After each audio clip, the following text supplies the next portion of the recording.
Hello, listening people. Hello! You're listening to Spit and Polish presents Unappreciated Masterpieces. I'm Ryan Sliwinski. And I'm... what was it again? I don't know, I don't speak Polish. It was a Polish name, I remember that. Bartek! Bartłomiej, Bartek. And their middle name? Piotr. And the last name? Ryan, don't push your luck. I thought I could trap you. Trap you into saying it in our 102nd episode. 102nd episode? Yeah, we've... Whoa, 102nd anniversary, guys. Of what? Of Spit and Polish presents Unappreciated Masterpieces. The podcast that we are doing right now. And what is that? What is that? I just said the podcast we're doing right now. Yeah, but what do we do? Oh, well, okay, yeah. Like, you know, what's our thing? What's our gimmick? What's our thing? style? What's our format? Who are we?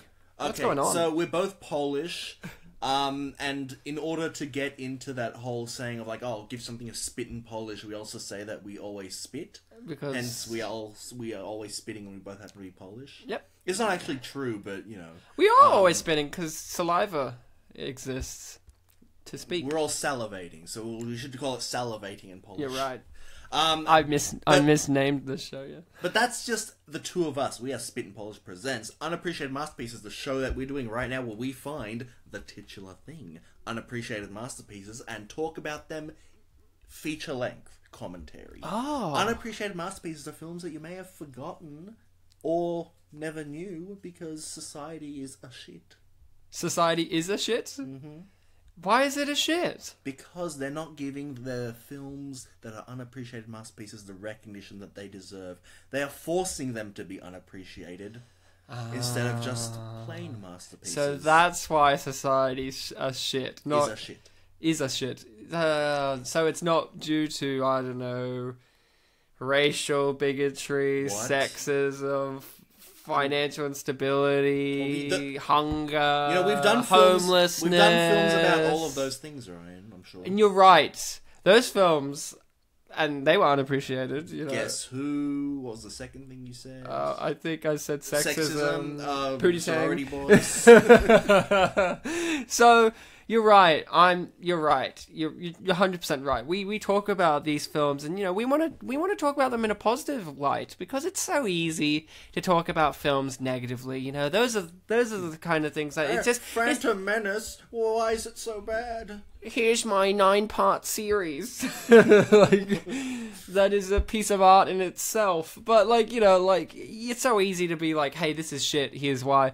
It's harder to say, this is art, and here's why. But that's what we do. That's what we do. We're risk takers. And we're not just like the filmmakers. We're not saying, actually is very good. We are saying, actually, this is one of the greatest. Greatest unappreciated masterpieces. Bartek. Yes. What is the unappreciated masterpiece we're going to be covering in this episode of the show? For those who can't read the title of our episode. And for those who are not binging our archive and have just come off the last episode where we said what it's not like I said in the last episode and the one before that, this is the episode this is the film we're going to be covering. I didn't say that in the last two episodes. And the last episode didn't end with a cold ending of me saying, did you know there's a sequel? No. So Ryan, this is a sequel to last week's episode. Racing Stripes!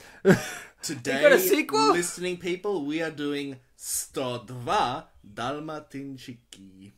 Say that again, but with flavour. 102 Dalmatyńczyki. Whoa. It was very spicy. Whoa, too much paprika. Jeez. Chili powder. I said paprika. That's also hot. But that's not what I used. Oh. Now do it with paprika. 102 Dalmatyńczyki. Well, that sounds more like cinnamon in your mouth. I don't know what the fuck that was. Cinnamon and paprika. That's a weird combination. Look, you don't need just. You know what's a weirder combination? The name. Ice cream and pizza. No. Oh, what? No. Ice cream, beer, and apples. That's a reference to Cutting Class with Brad Pitt. Your favorite episode, yeah? My favorite film. No, I don't know what you're saying. I don't speak Polish. This is really disrespectful to me, to everyone who doesn't speak Polish, which is the vast majority of the world, except for Poland. And even people there don't know. They're like, I don't know, I give up. What are you saying? What's a film, Bartek? Is it 100? Is it a sequel to Racing Stripes? For all you plebs out there who don't speak Polish, The film Stodva Dalmatinsky is 102 Dalmatians. Wow. I remember the first film, 101 Dalmatians. It feels just like yesterday we were talking about it. Less than 18 hours ago, Ryan. It feels that way. Yeah. It feels that way, but that's not actually how it was. We totally aren't like that. I yeah. was a bit awkward when I said last week's episode. Yeah, last week it was, yeah. It was emotional. And, you know... I'm totally not wearing the same clothes that I wore in the last recording. I didn't notice. Bartek, you know, it's been a week since, so you're allowed to wear the same clothes. Jeez, it's not really weird. Bartek, we have a very respectful guest for this episode. A guest who really loves being on... They said hello to me, and I thought that was pretty cool. It was pretty neat. It was pretty neat, and I'm not going to hype them up too much after that, but I am going to say they love being on for films with James Franco and films that are sequel to dog movies that we have already covered. You said or. It's or. What? You can't have both. You have to be one or the other. No, they love both. Yeah. But you said and, so it makes it sound like it's the same at the same time. Oh, James Franco in sequel for dog movies. I can't wait. That's what you were implying. I can't wait for Sausage Party 2, in which it's going to be Was he in the first one? I think. He doesn't matter. He could be the second one. Alright. A lot of half the cast of whatever movies we covered before of the dog sequels, weren't in the first one. Will Smith. We're of course being joined by the lovely me and Bartek, but also just Jules Gatto. Hi again. Hi, Jules. It's been a while. Just a bit. I've constantly asked you to come onto the show for other films. It's not like I've on purposely chosen you to do sequel to dog movies and just James Franco movies. I had other movies in mind for you, but you're like, nah, I'm too busy being cool. Busy being code for that's not part of my repertoire. That's not my deal. Sorry, if it's just not James Franco or a sequel to a dog film, I can't do it. I don't give a fuck. Yeah. Well, guys, here's the deal. We've got Jules on, we've got Bartek, and we've got myself. And we're going to be talking about this film. But, you know, you've got to put in some legwork too. Not just listening. I mean, that's hard to do. I mean, God, it's hard just to listen. Yeah. You know, especially if you're deaf. How many of you? That's a big issue. How many of you are looking at your phones right now? Yeah, looking at your phones, writing us a positive review. You know, how many of you are doing that? I can count if you really want me to. I pull the will accept it statistics if you're writing a positive review or if you're looking at the timeline of this episode. Yeah. I'm thinking, geez, 4 hours on 102 Dalmatians, and they only took an hour to get into actually starting watching it. Jeez, Louise. He's still talking about Jules. Jules, who is she? Why didn't she come on the other episodes? What's her saying her middle name? I don't know. Why did Bartek never say his last name? We'll never know. In this episode, we'll never know. I did say it, but it was just in code. Oh, in your breathing. You said it in Morse code and breathing. Alright, you guys, here's what you have to do. You have to get a legal copy of this film. And you're going to have to set it up on whatever watching device you have, you know, whether you're going to watch it in the cinema that you own or the TV station that you broadcast from. Or VHR. Or your Donald Trump's house. Yeah. And you're going to get it lined up because I'm going to do a countdown from 3. And when I say play, you're going to press play so that we are lined up. Maybe watch your one without the audio. I've never mentioned that. I don't think I've mentioned that in a very long time if I haven't. Don't watch it with audio. I mean, you could, but then you'll be having to listen to us and listen to Glenn Close. And look, I have faith in us, but I know Glenn Close would beat us in being someone that you'd listen to more. She's partnered with Eric Idle, so she has to work together with someone. She's partnered with Gérard Depardieu, and you can barely understand a word he says, so it's okay. Get your copy ready, because we're going to go and get this started in 3, 2, 1, play. Here we go, guys. Here we go. 102 Dalmatians. Are you trying to rap, Ryan? Well, the film automatically tells you it's not like the first film. Because the first film was very quiet. It had nice, calm, It had the music. Disney, the blue background, white castle. This one's black background, orange castle. And this one's saying, hey, you remember Snow Dogs? Well, this is like that in terms of music. It just starts out with just dog rapping. Yeah, it's called Digga Digga Dog, Ryan. Dig a dog. Yeah. But you know what's really annoying about this film? Dogs barely dig in this movie. In the first one, they dig more. But in this one, not enough. Dig a dog, dig a dog, dig a dog. Well, the dog that Eric Idle plays, like, destroys a floor to get underneath. He does do that. He does do that. Now, Jules, I'm going to ask you the big important question, which is, have you seen the first 101 Dalmatians with Glenn Close, and have you seen the animated classic? I've seen both, but it has been a really long time since. But you've seen this one recently. Yes. For the show. Of course. But also because you love it so much, yeah? Yes. It's really good. I think it really takes the cake, you know, in terms of showing you what you can do with a sequel, but also just an individual story. You know, I think it's very brave. Bartek, you obviously have seen the previous film. You haven't seen you have seen the animated one, but you don't remember it very well. I'm not sure if I've seen it. Okay, so let's just say a tentative you haven't seen it. Yes. But you've now seen both of these films, and a day apart, yeah. You know, and I'm gonna ask you, like, obviously your history with this movie is kind of indicated that you haven't seen it before. My history with this movie is we did the episode on 101, then I went home and watched 102. So you hadn't seen it before having to do this show. It's very fresh for me. Yeah, very, very, very fresh for you. And did you like it? Ryan, it's one of the best movies ever made. Is it as good or better than the first? Is the hard question. Ryan, it's as good as the first. It is as good. It is as good. It is. But personal taste, which one would you whack on? I think I would whack off this one. Is it because you have this opening sequence here? I mean, Ryan, it is the birth of Oddball. It is a very good opening sequence, Ryan. At one point in the song "Digga Digga Dog," they mention looks are deceiving, and that is a very big theme of this film. That and is I true. thought it was genius that they just threw it in there right in the middle. Right in there. Did you notice that, Jules? They threw that idea in there. Don't be believing digga digga dow, looks are deceiving. Digga digga dow. It's a really emotional song, you know, and that's what this film is about. It's about emotions. It has its own page on the Disney Wiki. Oh, well, of course it does, because it's 102 Dalmatians. A better name than the follow-up film that was made in 2003, that was a follow-up to the animated film, which was 101 Dalmatians 2, Patch's London Adventure. It's a much better name, because they just went 102 Dalmatians. And if they made a third one, it would have been called 103 Dalmatians. Or, if you follow actually watching this film, the next film would have been called 101 Poodles or something, you know, because they kind of indicate a bit later that she has a desire to get poodles. So, you know, maybe they would have ditched the whole Dalmatians thing if they got a third one. But guess what? This didn't get a third movie. And why is that? Look at her. She even got her own little designer prison uniform.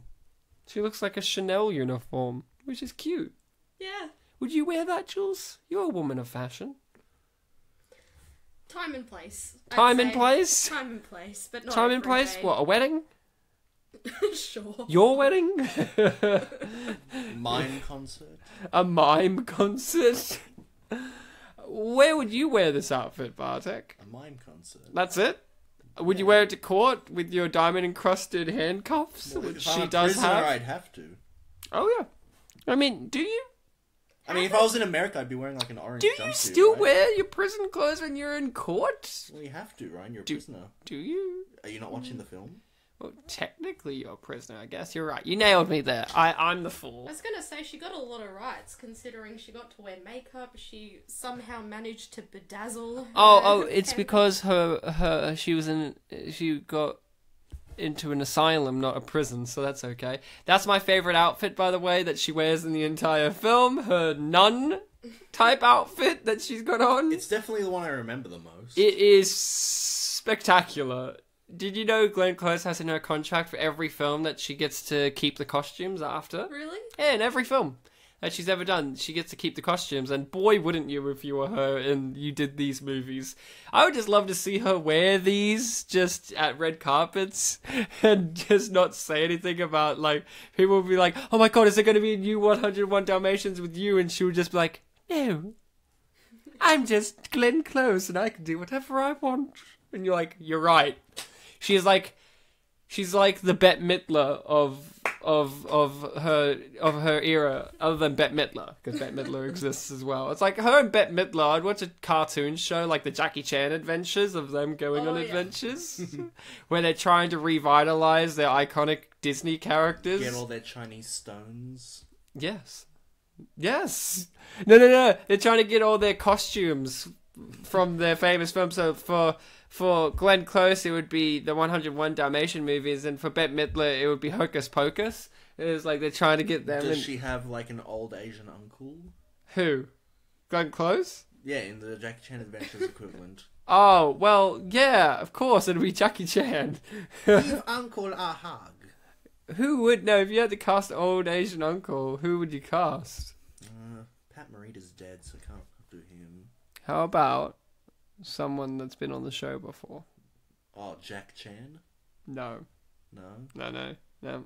You're not going to believe it. I'm going to cast Kato from Green Hornet. He's not really doing much these days. Probably not, yeah. We should have had, unless he's singing. We could have had Jules on for that. That had James Franco in it. I thought you were going to say Jules should be the Asian uncle. Jules, do you want to be the old Asian uncle for Glenn Close? For Glenn Close? I know it's a bit of a stretch for you because you're quite young and you're also a woman, I guess. Well, we've been in a production with her where she played like a character named Greg. Yeah, there you go. Yeah, that's true. It's not a challenge for you playing a man. Sure, why not? He's one of my favourite characters in the film. Other woman who works in the office.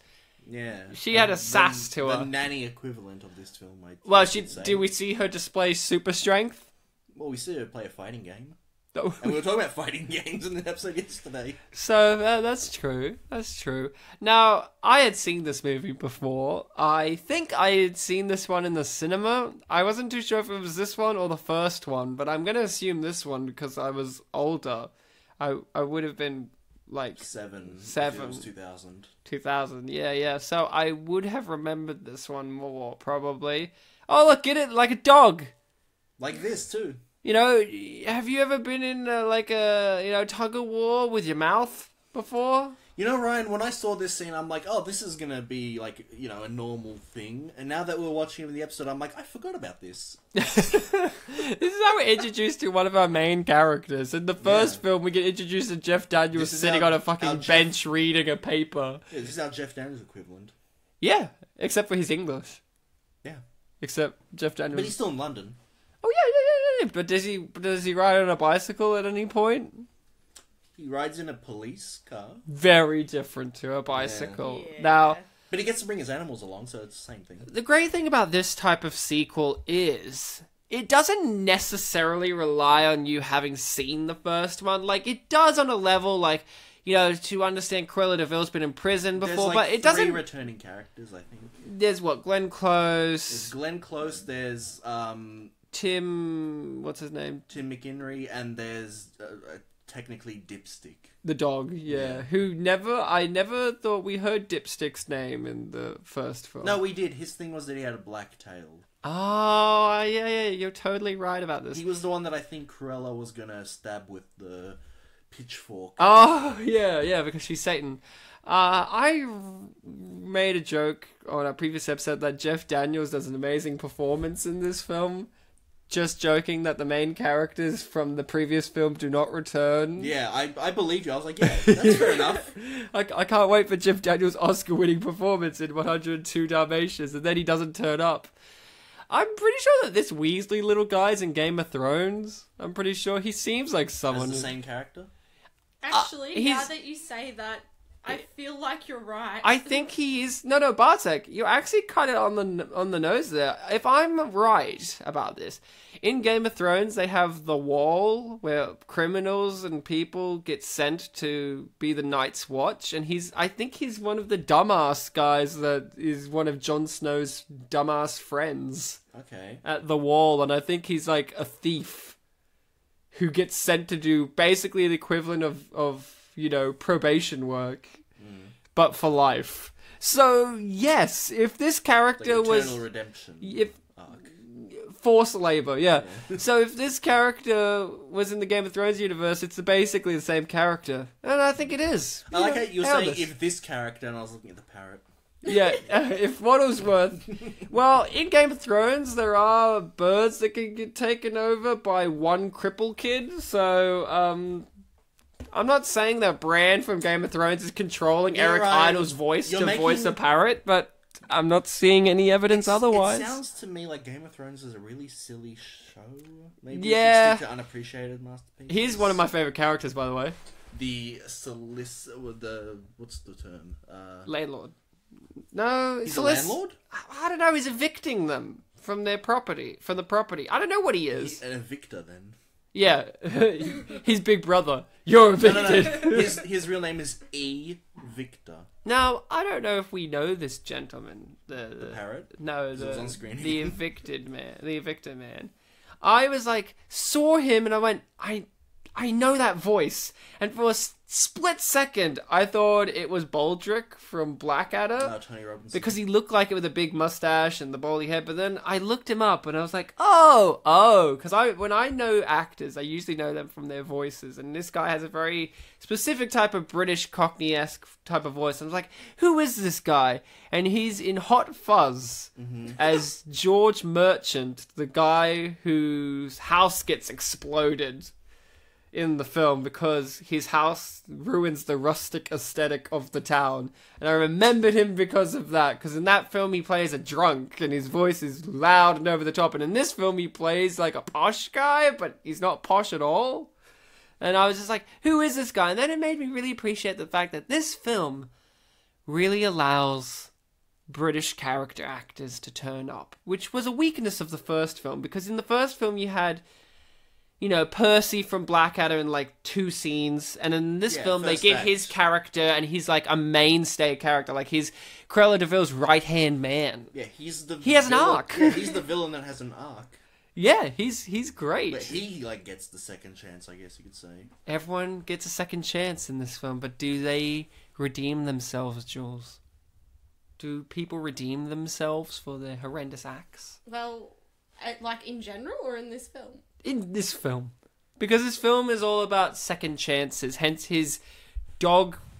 What is it? Is it like a dog house that he owns? The hero of our story? Like a dog shelter? A dog shelter? Is it just for dogs? Yes, just for dogs. They have a term for it. It's like, your $8 million will go to the something. Dog rescue. Dog kennel. Dog kennel, yeah. But he's called Second Chance, and he believes that Cruella Deville has changed. She's got her second chance, but then the film reveals, no, you're fucking wrong. She's actually evil still, because she is. But do you think that this film still allows the idea of second chance and redemption for people? Dude, she what? still goes after them, doesn't she? So, you said it yourself. Like, you're fucking wrong. But what about Alonso, her right-hand man? At the end, he saves the puppies. And then he personally hands our heroes £8 million, which is to us like $16 million. And just to be clear, guys, when he says pounds, he's not talking about punches. It's actual money. No. You know what I thought you were going to say? You said like punches. I thought you were going to say not like he hands them 18 pounds of dogs. Here you go, guys. No, just ambiguous pounds. No. Ambiguous not pounds. Not the money or the weight. The Pokemon move, pound. Yeah. Or the sexual act. He gives them 18 poundings right in the ass. And he's a good guy. He's a real good guy. This is why they call me darling. In this film, like, I've seen him in other things other than the TV show Blackadder, and I've seen him and he's never really been like Percy in anything else. Like, he's always played like a lot of dramatic roles, or he does comedy roles, but they're different to Percy. But this is the one where it's like, alright, cracks his knuckles, I'm just gonna be Percy again. He really reminded me of Percy in this. Stuttering Percy, yeah. Just stuttering Percy, like if Blackadder just kept interrupting him and he's like, it's like, shut up. And I really appreciate the fact that some actors can just sit back and go, I'm going to use the moves that I know that work. You know, like, it's like when you see Michael Caine in a Christopher Nolan movie and he's just the guy who says the profound message of the film, you know, like... The tangerine? Yeah, you know, the size of a tangerine, or this is what the Prestige is, you know, and like, or this is what Interstellar is, and you're just like, yeah, thanks, Michael, and you really appreciate that. I really appreciate in this film that they did that with character actors as well, you know, it's really emotional. Just the whole, if it ain't broke, why fix it sort of thing. If it ain't broke, just keep using it until it does. And if it is broke, hypnotise it. Now, that's something I'm going to ask you both, having had seen the first film, and, you know, going into this one, you know, what did you think of the whole idea of Cruella Deville being reformed for a good portion of the film? Like, a good portion. Like the whole first act. The whole first act. What did you think of that? Because Cruella Deville is renowned for being pretty much a psychopath. Going into this, what do you think? I did like the idea that she basically became a new character. And even in the inevitable scene where she transitions back to Cruella Deville from Ella, I did get this sense that it wasn't so much a rediscovery of her true self, but almost like an entirely new character was being killed to bring back the old one. Because it wasn't like a, I'm remembering things kind of thing. It's more like a, oh no, I'm going away and being replaced by evil. She physically transforms, or does she? Is that in her mind, or is that physically happening? Because she grows claws, her shoulder pads become sharp. What about her hair goes crazy? Her hair goes crazy. What about Unless she wakes up one night and just in madness goes, I must sharpen my shoulder pad. Yeah. What about you, Jules? What did you think of the idea of them taking the approach of Cruella Deville is reformed? Someone who is renowned for being pretty much pure psychopath. It was good. It was a nice change. Otherwise, it's, you know, it's watching the first film again kind of thing. Like, well, it is true. It's just gonna snap back. Then it was a good message. It was. I really liked the fact that in this, it's like the idea is she's reformed because of hypnosis, basically. It's not like she actually got therapy and reformed and realised her ways. Meant to be a therapeutic process, but in this film it was used to force a change. And force a new personality upon a new character, Ella. Yeah.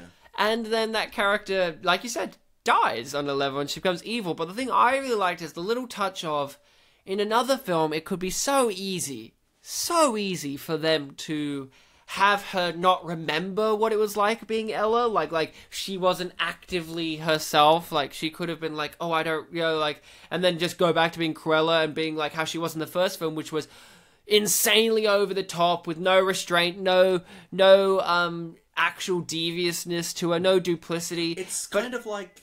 go on. I'm sorry to interrupt you, Ryan. That's okay. But I was going to say, it was kind of like the film Monkey Bone. Yeah. Where Monkey Bone takes over Brendan Fraser and... Who hasn't taken over Brendan Fraser? Yeah, exactly. And, you know... That's actually really bad to say, because he's just had a really in-depth article about being sexually assaulted. Yeah. I'm really bad. Sorry, Brendan. You know I love you. Go on. Yeah, Monkey Bone takes over his body and he knows, like, everything about him so he can manipulate people...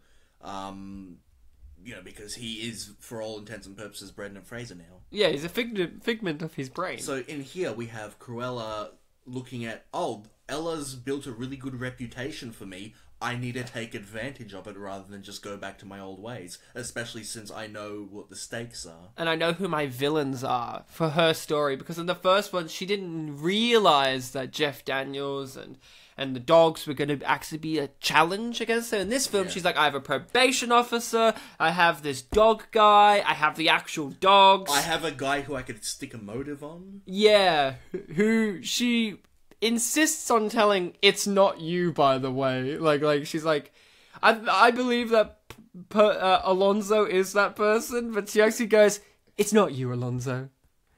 And he just goes, oh, okay. But then who is it? But I think it's actually quite ingenious of an idea of, like, she goes out of her way to actually have plans this time. Like, in the first film, she's like, get me those dogs, you Laurie! And that's it. And then in this one, she's like, no.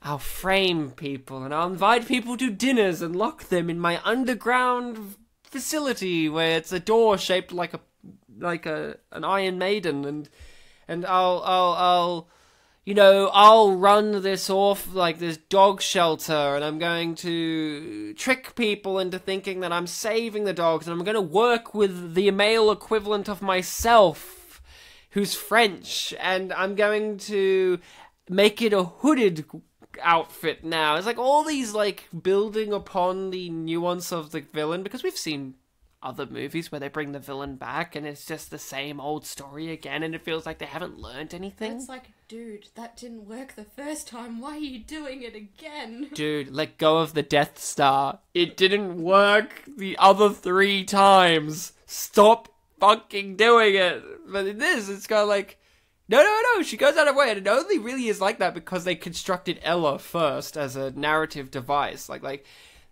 Ella, her good self, had set up the building blocks for an even better series of plans for Cruella to do, because if it wasn't that, Cruella probably would have just gone straight to her insane deviousness.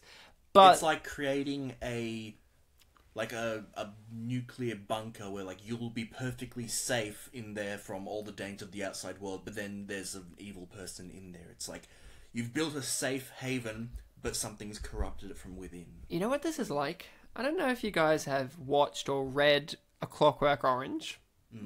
But in A Clockwork Orange, the idea is, they're going to reform the criminal through kind of like conditioning and hypnosis and all that, and then in the film at least it ends with he hasn't actually, like, he still breaks through that and he's actually still a fucking psychopath, and the film ends with like his imagination of him doing violent rape and all of that, and it's kind of like, but the government had to apologize to him for ruining his life and allowed him to be back on the streets.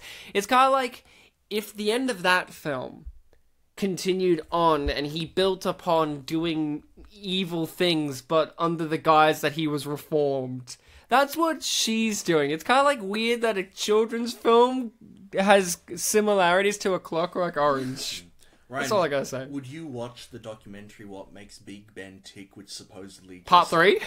which supposedly just has him dong dong dong over and over again? It has 3 parts. That's the best part. This is part 3 of how many, though? Like, how long does this doco go for? I would watch it. But I think these guys are watching it because they're not English, either. I think they're, like, trying to understand the English culture. Like, because these guys are, both German? I can't remember their accents. Or Russian or something or other? I think the actual Dr. Pavlov was Russian. I don't know about this Pavlov and his guy. Twist, they're actually Polish. Imagine that. We're fucking idiots. Or it'd be Pavlovsky with a W instead of a V. Oh my god. Don't you love the mise-en-scene in this scene? Because look at her outfit. Ah, S-P-O-T-S. Well spotted. Oh, Jules! Jules is fucking killing me here. What is this, a game of Mega Man? Like... Roll the Wily Busters. I got pooned. Pwned, Ryan, pwned. Pooned. It's better.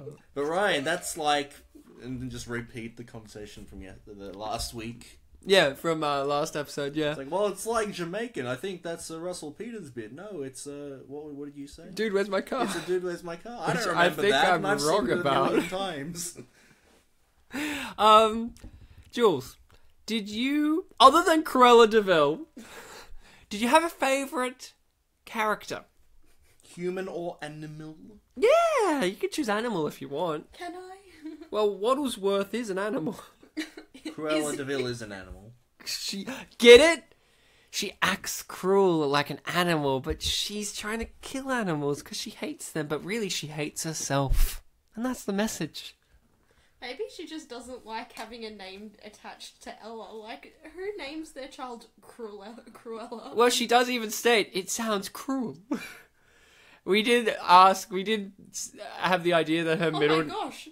The film That's shook. right, she does scream so loud. She screams so loud, the literal film shakes. I was gonna, like, we said in the last episode that wouldn't it be great if her middle name was something nice, like Virtue or mercy. Patience or Mercy or Not Bad Guy. Like, Here so, we go. What if her middle name was Peter?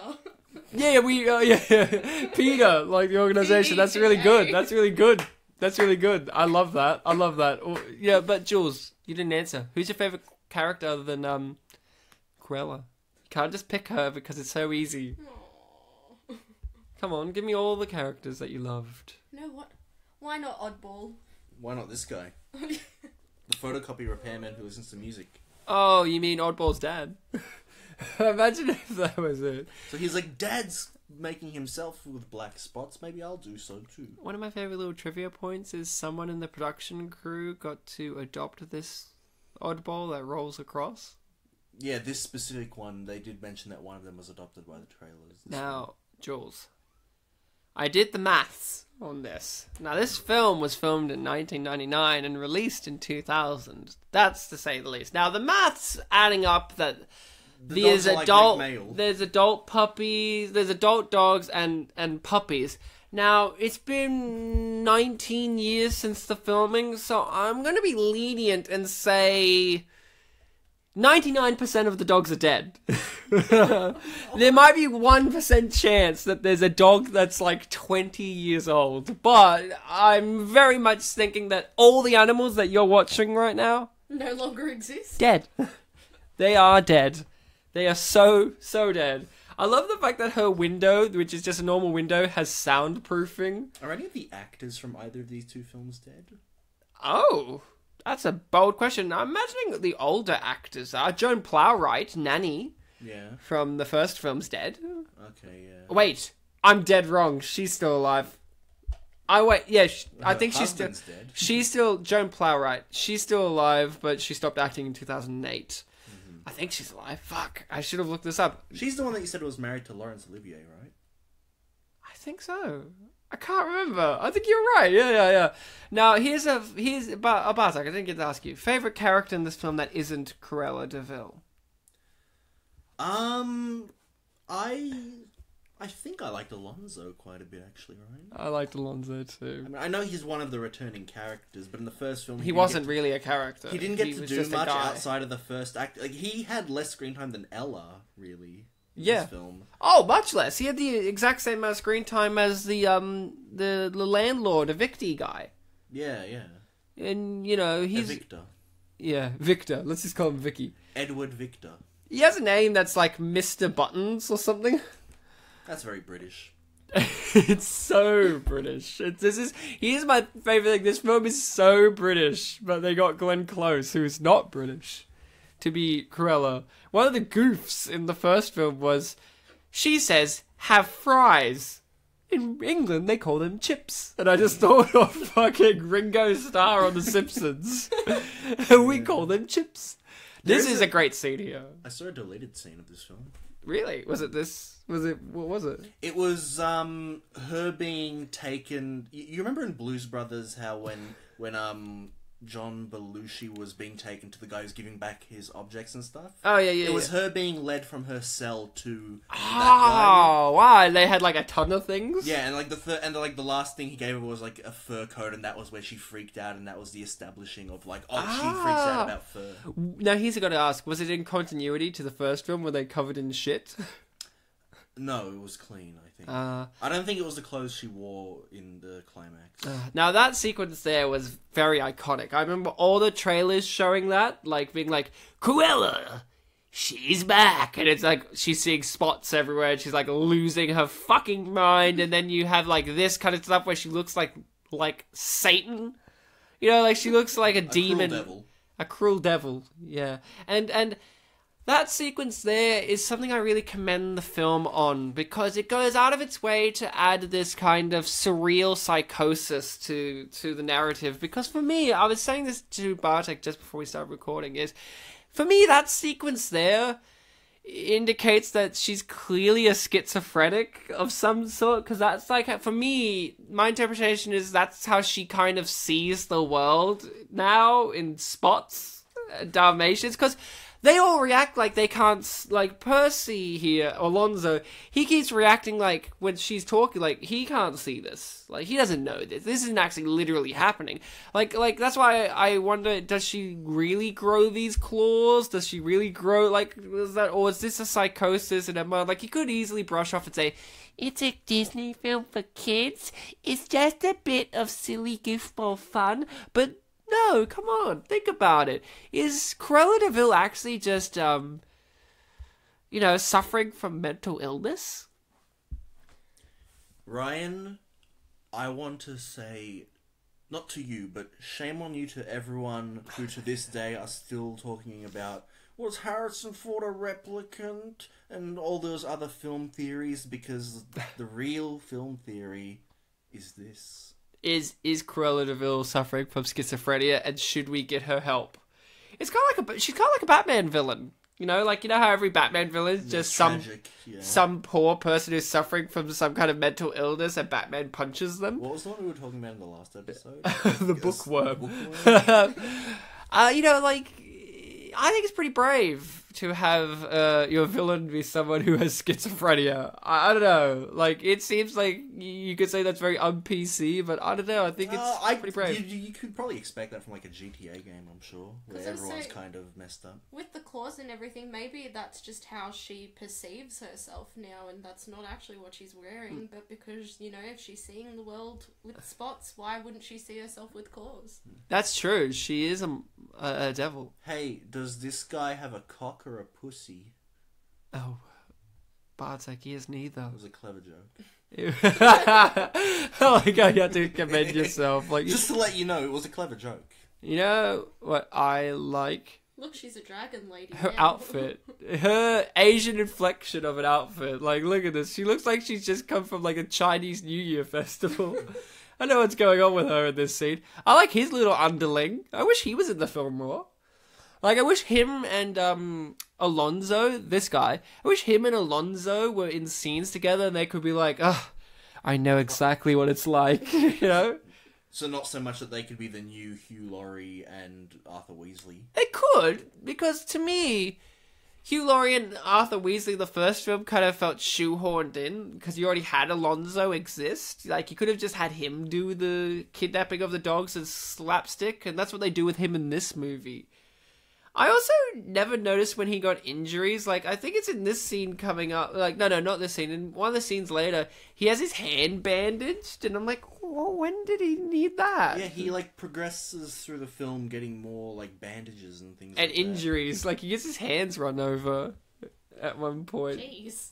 You don't remember that? Like, he's at the train station, and he gets his hands run over. He's chasing Oddball, and then Oddball gets away, and then when he gets and all over, like 8 wheels of this little thing, this little car, the trolley, run over his hands, and you're just like, he's dead. Clearly, I love in the 101 Dalmatians universe, the villains clearly die, but they are alive. Like, Cruella gets baked in an oven, and she comes out as a cake. Oh yeah, that's right. Remember that? That was great. In this scene, I thought. I didn't immediately recognize Alonso. I'm like, why is there a priest here? I love that. Because it's like in Blackadder Season 1. Huh? It's like in Blackadder Season 1 when they become priests. Or they do, yeah. Become vicars or whatever. He becomes Archbishop of Canterbury or something. Yeah. I was going to say Pope, but I'm like, that's not right. That's alright. Because they were Church of England or whatever. Yeah. But yeah. You thought, why is there a random... Why does Cruella have a priest? Well, no, because he opened the door and said, "Get out!" And I just saw, there was a bald guy with, like, the white thing in the middle of the collar, and I was like, oh, was that a priest? What is that called? I know what that's called. I don't have a clue. I know what it's called. The white thing in the middle of the collar. I know That's what it's called. No, it's the collar, but no, I'm forgetting. I know that nuns' outfits are called habits. She was wearing a habit. Well, you have a habit of remembering that kind of stuff about nuns. The habit, the habit's the thing that they wear on their heads. So my favorite gag in the film Trainspotting, if you've seen it, their drug dealer, they call him Mother Superior because of the length of his habit, which is a cute joke. It's a cute little joke there.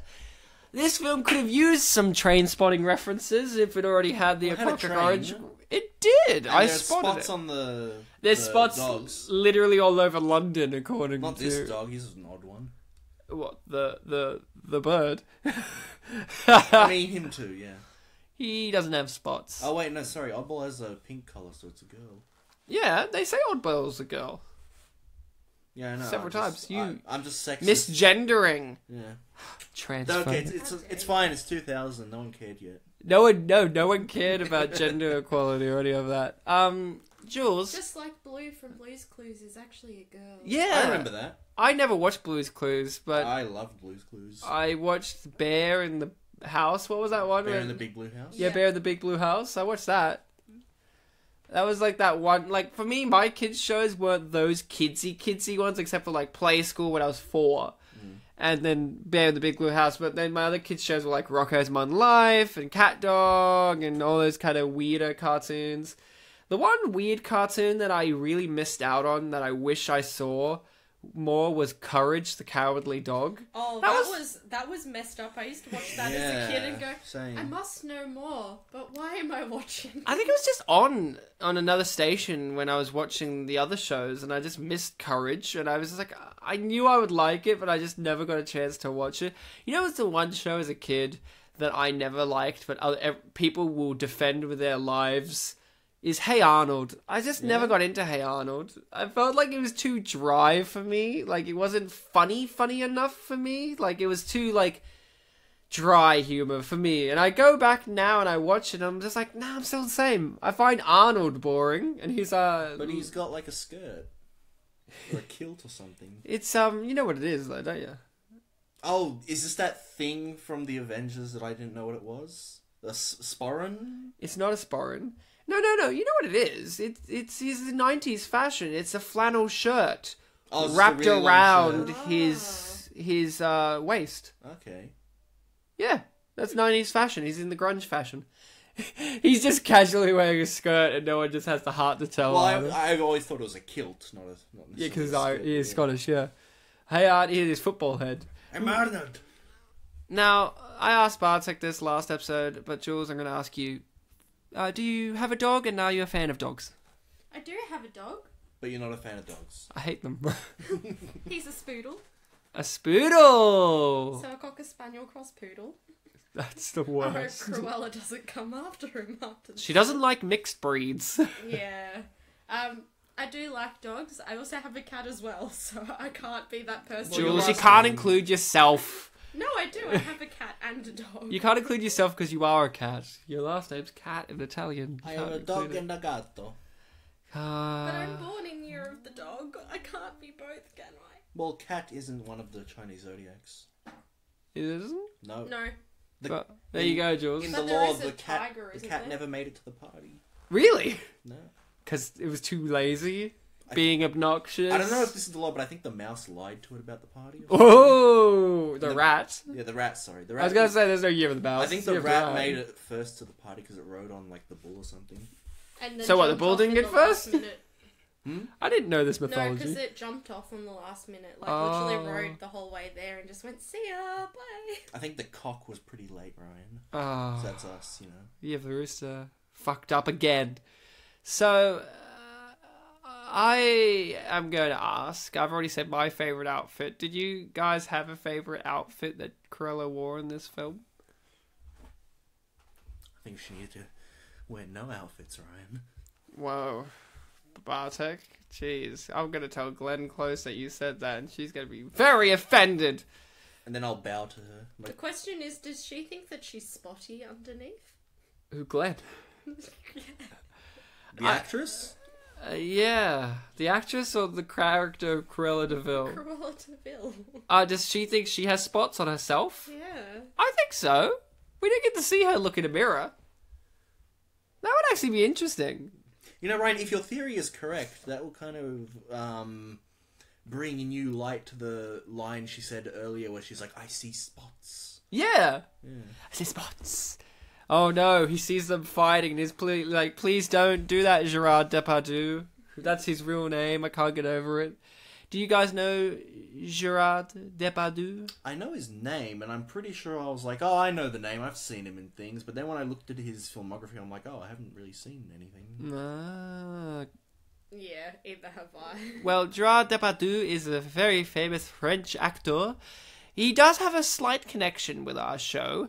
He was in the film, I'm pretty sure he was in Dangerous Liaisons, which we have covered the version of, which was Cruel Intentions. So a loose connection, but a very fun connection at the same time. Gérard Depardieu is one of those actors that you just know his name because it is just Gérard Depardieu.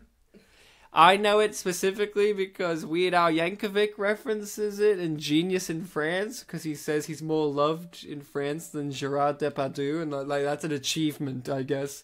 But guess what? Gérard's not loved anymore in France, because he's now, when I read up on him, he had to leave France to live in Belgium because he's tax evasion. So, that's fun. Was he good at evading taxes? To the point he had to leave the country, yes. That's pretty good, then. And he's quoted as saying, France has nothing for me now. Because I guess he used up all their taxes, I guess. I don't know. I don't know. It's Maybe he'll just return after like a decade or two when France has more to offer. Yeah, when he has more to get from it. Yeah. France has nothing to offer me. They have good healthcare. Nothing to offer Gérard Depardieu. Yeah, he is bad. He's suffered bad health problems in his life. Apparently, in 2000, when this film was premiered, he had to get an elliptical heart surgery because apparently he used to smoke 3 to 6 packets of cigarettes a day. And they didn't help his heart? They made his heart worse. Yeah. Was that what cigarettes do? What? Yeah, they make you worse. Cigarettes have no beneficial abilities outside of Metal Gear Solid. But wait, Ryan. Sugary sticks that you just. But Ryan, hold on. Then why do people smoke them? Because they're an addictive substance. I'm trying to turn this into like a PSA. Don't do it, kids. I used to have a throat. Well, Ryan, it seems to me. I am not Gérard Depardieu. But Ryan, it it seems from little sugar sticks. It seems to me that cigarettes are no good, and no one should ever smoke them. Dun, dun, dun. What was that? That was your little PSA music. Dun, dun, dun. Well, it's like how, you know, the really old PSAs, they're a bit more intense. Yeah. This is your brain on drugs. I was thinking more like in I think there was That 70s Show skit where Red at the end of one of them parodies was like, this is what is happening all over America. The Reefer Madness. Yeah, the Reefer. Or you could have just taken the other angle. Like, but then I almost... Cigarettes are bad. Do. It's spooky. Yeah, I was messing up because I was almost doing the James Bond theme. So I wondered why is it getting sexy. Goldfinger! I was going to say, I found it very brilliant that you were talking about PSAs and all this, but Jules is just pepping up with, there's a cigarette thing, candy, you know, that stuff, and I'm just like, Jules, I'm loving what you're saying, but Bartek's talking. Yeah, I was like, I was like, Jules, yay, but you're ruining my joke. I need to force it. No, Jules, you're making everything better. Please stay. Now, Jules, you're going to replace me on this show if you're that good. This film has the brilliance to include sequences from one of the most iconic moments of any Disney film, the Lady and the Tramp spaghetti scene, and have it played out in live action with our two main characters. Wait, until they actually make a live action of that film, because I bet it will happen. Oh, I can't wait for Jim Belushi to be the voice of the Tramp. I can't wait for it. Voice, Ryan? Because he's going to be like Jungle Book. He's going to be the Tramp. Yeah, it's going to be like Jungle Book. You know what I mean? Like when they did live action Jungle Book and they did the CGI animals. He's actually going to be a dog. Oh, he kind of looks like one. But Jules, I was going to ask you... Wait a second. What? Earlier when I was talking about Blues Brothers, did I say Jim Belushi? You did. I didn't want to say anything. I meant John. John's dead now. Yeah. He did too much drugs. Jules, bring yourself closer and do tell us about your favourite animated Disney film. And why? I need to think now. It's hard. Why is it... It's like...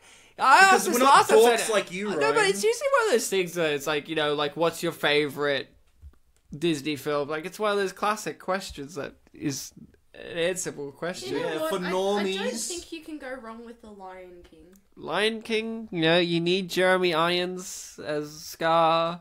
I can't wait for them to do the new Lion King, where they still got James L. Jones, but for some fucking reason they think, let's not get Nathan Lane as Timon again. Like, what are you, fucking crazy? Like, Seth Rogen as Pumbaa? Like, what are you, fucking nuts? Like, and the worst crime of them all. That's the worst crime. Like, yeah, you don't need Jeremy Irons as Scar. You can get whoever you want. But the fact that, like, you know, Timon and Pumbaa are going to be revoiced by random people when you still got at least Nathan Lane, you're fucking nuts. You're crazy. Get out of here. Like, if you're going to still have James Earl Jones as Mufasa, like, come on.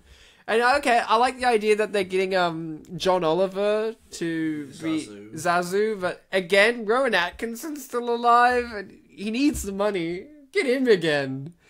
And also the idea that you're going to get Matthew Broderick again and Jonathan Taylor Thomas. Jules, why Lion King?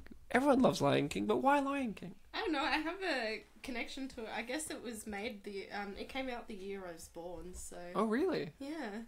I have very vivid memories of going to see Lion King 2 in the cinema. I was very young.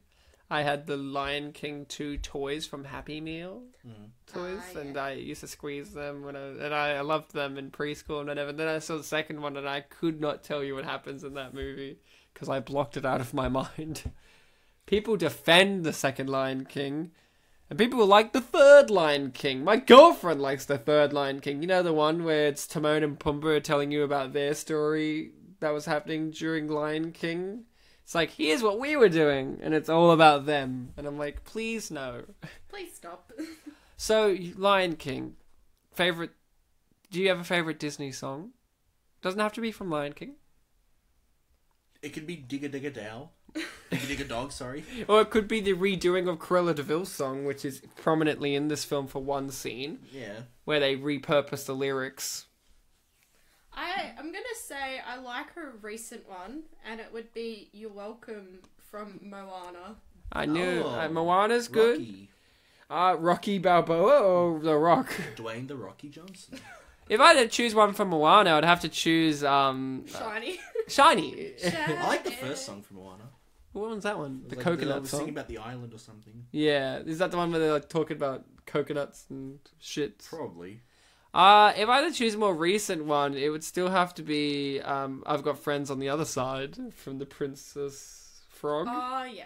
The villain song by Keith David, because anytime you get Keith David in a movie, you know it's going to be brilliant. Now, Oh, wait. Yeah? If I could go back, it would be any song from the Tarzan soundtrack. Really? You can't go past Phil Collins. I can?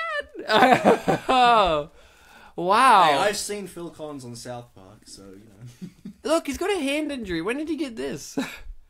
When did he get these injuries? Like, when did he get the head one? Could it have been when he was a priest? Could it be from shaking Cruella Deville's hand? And she cut his hand and he was too polite to say anything. And he's like, eh. You know what this film I like? At the end, Alonzo redeems himself and he, he undoes the bad guys on a level. And one of the things I really like is their undoing is because they don't show enough respect to him. It's also because he has moral he has morals. But a part of it is, this sequence here gives you an example of, he's actually surprisingly good at being sneaky for someone who's a dumb, bumbling villain. Like, you know, in the first film, if it was Hugh Laurie, he would have got caught. Yeah. But in this film, they kind of go out of their way to show you that he's actually really good at doing these horrible things. Like he steals puppies out of the police van in front of the police, and no one notices it. And I constantly kept writing in my notes, damn, he is good at his job, and no one acknowledges how good he is at doing these things. Unless it's one of those things where it's like, you know what? Because you're so bumbling and whatever, it's like, you're kind of not there. It's one of those things. It's because he got a stutter. Where people just mentally erase him, so it's like he could do anything, and it's just like, oh. With those sideburns, how could you erase him? I could see there being like an underground league of villains who like have a network of people that they hire, and like some of them have good reputations, and they could be like, oh, what about Alonzo? It's like, oh, he doesn't seem to have a good reputation. It's like because no one notices what he does. That's the best kind of villain. Yeah. The ones who are hidden. The ones who aren't well known. The ones who are in plain sight, but you don't know. Yeah. How come he didn't get diamond-encrusted handcuffs? I thought that's just police issue. That's not fair. I love the fact that her mugshot was like a full-on model shot with her smoking. That was great. That was great. Like, everything about Cruella Deville in this film is perfectly done. Like, everything that she does, all of her outfits, all of her hairstyles, all of her lines of dialogue, choices, all of them, I just went, yeah, that's great. That's exactly what Cruella Deville would do. She's wonderful. Would you like to see her in Zoolander 3? I would, as Cruella. Yeah. Here's a fun piece of trivia. Last episode, I mentioned that, you know, we don't get to see Glenn Close much these days because she's basically not Meryl Streep.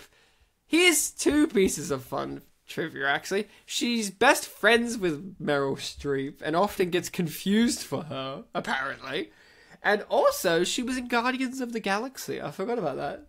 She's like the president of Nova Corps and is like the woman who's looking after one of the Infinity Stones. So that's kind of cool. I forgot about that. That's like one of her more recent big films. I was like, oh yeah, she's in the Marvel Cinematic Universe. Looking after an Infinity Stone. So I can't wait for her to fight Thanos in the next film. He'll come up and be like, get out of the way, Glenn Close. And she's like, do you know who I am? Maybe she'll just throw a puppy at him. She'd be like, do you know who the fuck I am? Meryl Streep? How dare you? She's a good friend of mine. And then she sends Christopher Walken after him. I wish Christopher Walken was in the Marvel Cinematic Universe. He would be great. The husband, Christopher Walken. Yeah. First man, Christopher Walken. Hey, it's me. Get out of the way, Thanos. I'm a robot. Because, Stepford Wives. Yeah. We've had her on for that. Here's another... She was a good guest in that episode. She was. Jules, you mentioned Tarzan a moment ago. Yes. Here's something amazing about Glenn Close. Now, you may not have heard of this, but this was a big ordeal. Oh, I think I read this in the comments. This is a huge thing that happened. There was a Tarzan movie back in the day. It was going to be a big deal.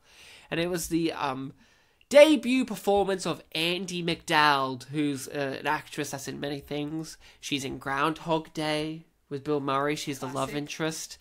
And she's from the South in America, and she has a very thick accent.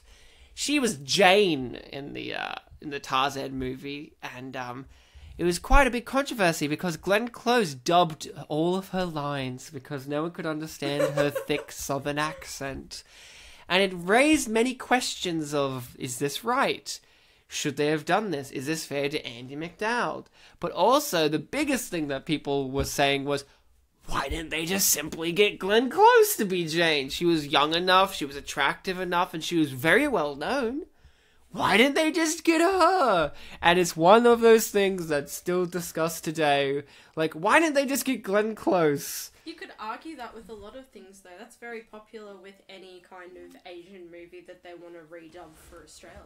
Oh, I thought you were going to say, why don't we just cast Glenn Close in every role? Like, we just ask ourselves that every day. Why don't we cast Glenn Close as, me in my biography?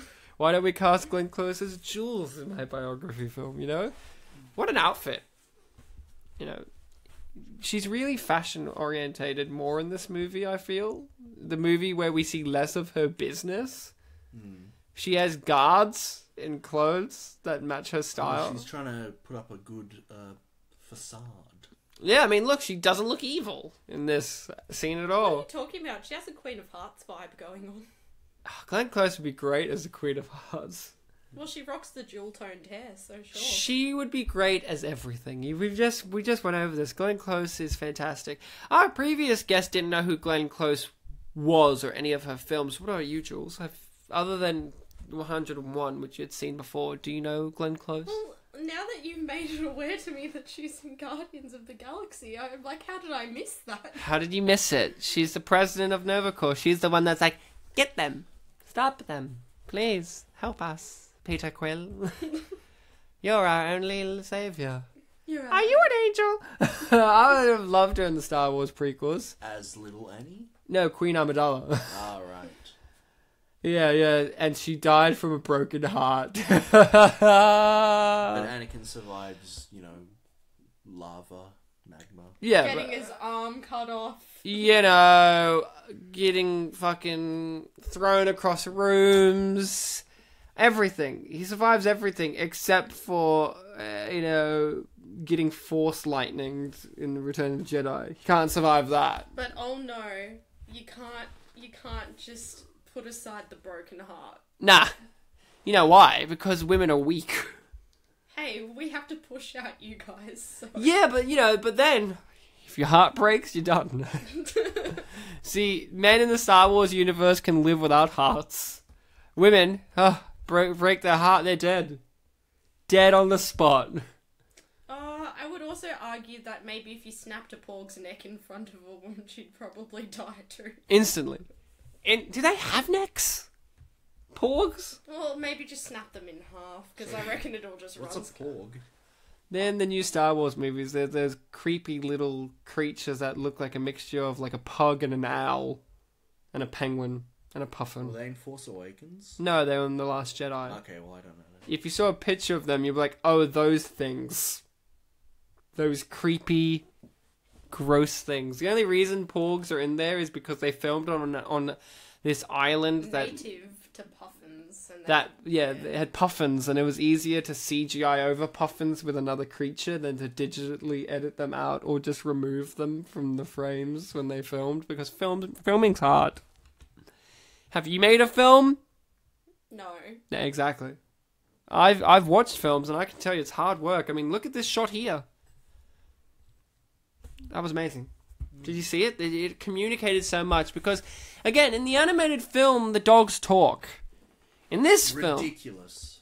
In these films, the dogs don't talk. The only animal that talks is the parrot. And parrots talk. So and parrots have personalities and talk, and they're humans. Trapped in bird bodies. They're perfectly literate. They're Eric Idle. All parrots are Eric Idle. Because he really needs the money. He needs the... Dudley Do-Right, but he also needed this under his belt. Was this around the same time? This was a year after Dudley Do-Right, I'm pretty sure. I think so. So he's really hitting home runs. Good job, Eric Idle. You and Monty Python, one of the greatest comedic forces in the universe, and now you're in Dudley Do-Right and 102 Dalmatians. You just keep hitting those home fucking runs, Eric! I wasn't a big fan of Monty Python, but otherwise, yes. Yeah, they suck in comparison to his new works. This. Eric, I can't wait for you to be in the Cruella Deville prequel film with Emma Stone as Waddlesworth's dad, Waddlesworth Sr. I can't wait for him to come up and think that, it's really ironic, in that film, he's a bird that thinks he's a cat. That would be great. And he's lying to his son. Saying, you're a dog. And he's like, why am I a dog? Because I said you are. And he's like, okay, Dad. Sounds like an abusive father. Of course it is, because it's about villains. And how they affect it. Oh, he got a good mouthful of that toilet water. Did you see that? Like a good mouthful. Like he fell face first. He spits out like a glass worth of toilet water. Have you guys tasted toilet water? No, and I don't intend to. Are you sure? I am sure. Are you sure? Have you checked? Maybe you need to test some toilet water and be like, yeah, I definitely haven't tasted this before. No, Jules. Jules, little did you know, I filled up your bottle of water with my toilet water, and you've been drinking Jules, it all the Google, time. have I drunk toilet water? What about you, Bartek? Have you tasted toilet water before? No. Really? Yeah. Never. Never ever. Not at all. No, in your life. I googled it. You googled it? Yep. Well, Bartek, I'm gonna spoil it for you. That glass of water that cup of water I gave you before we it's not started. a glass, fool. It was actually pool water. I didn't Well, give you I've had toilet pool water. water. Oh, everyone's had pool water. You can't not when you drown. Yeah.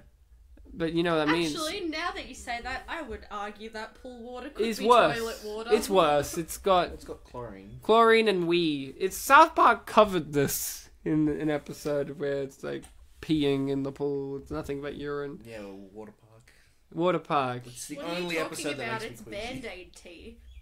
Band-Aid tea. Just a whole heap of like water infested with Band-Aids. I love the fact that Jules said that, like, you know, Band-Aid tea. Like, that classic idea of what pools are. Band-Aid tea. Now, Bartek, I don't know if you have any of the quizzes for this movie, but you were looking for some. I found one quiz and it wasn't anything too special. Oh. No repeats of Marky Mark and the Funky Bunch. You know. No, not the Genesis is over. Oh. Oh. I mean, I sent you that one that I thought was alright, but... It was basically, what do the animals say? Here's a variant of what they have There's said. a part where Wattlesworth translates what a dog is saying, and, you know, they've got that weird dialect where it's like, they replace R's with W's, and it was... Oh, is that what that's supposed to mean? Oh, okay. I just thought that Wattlesworth couldn't properly hear them.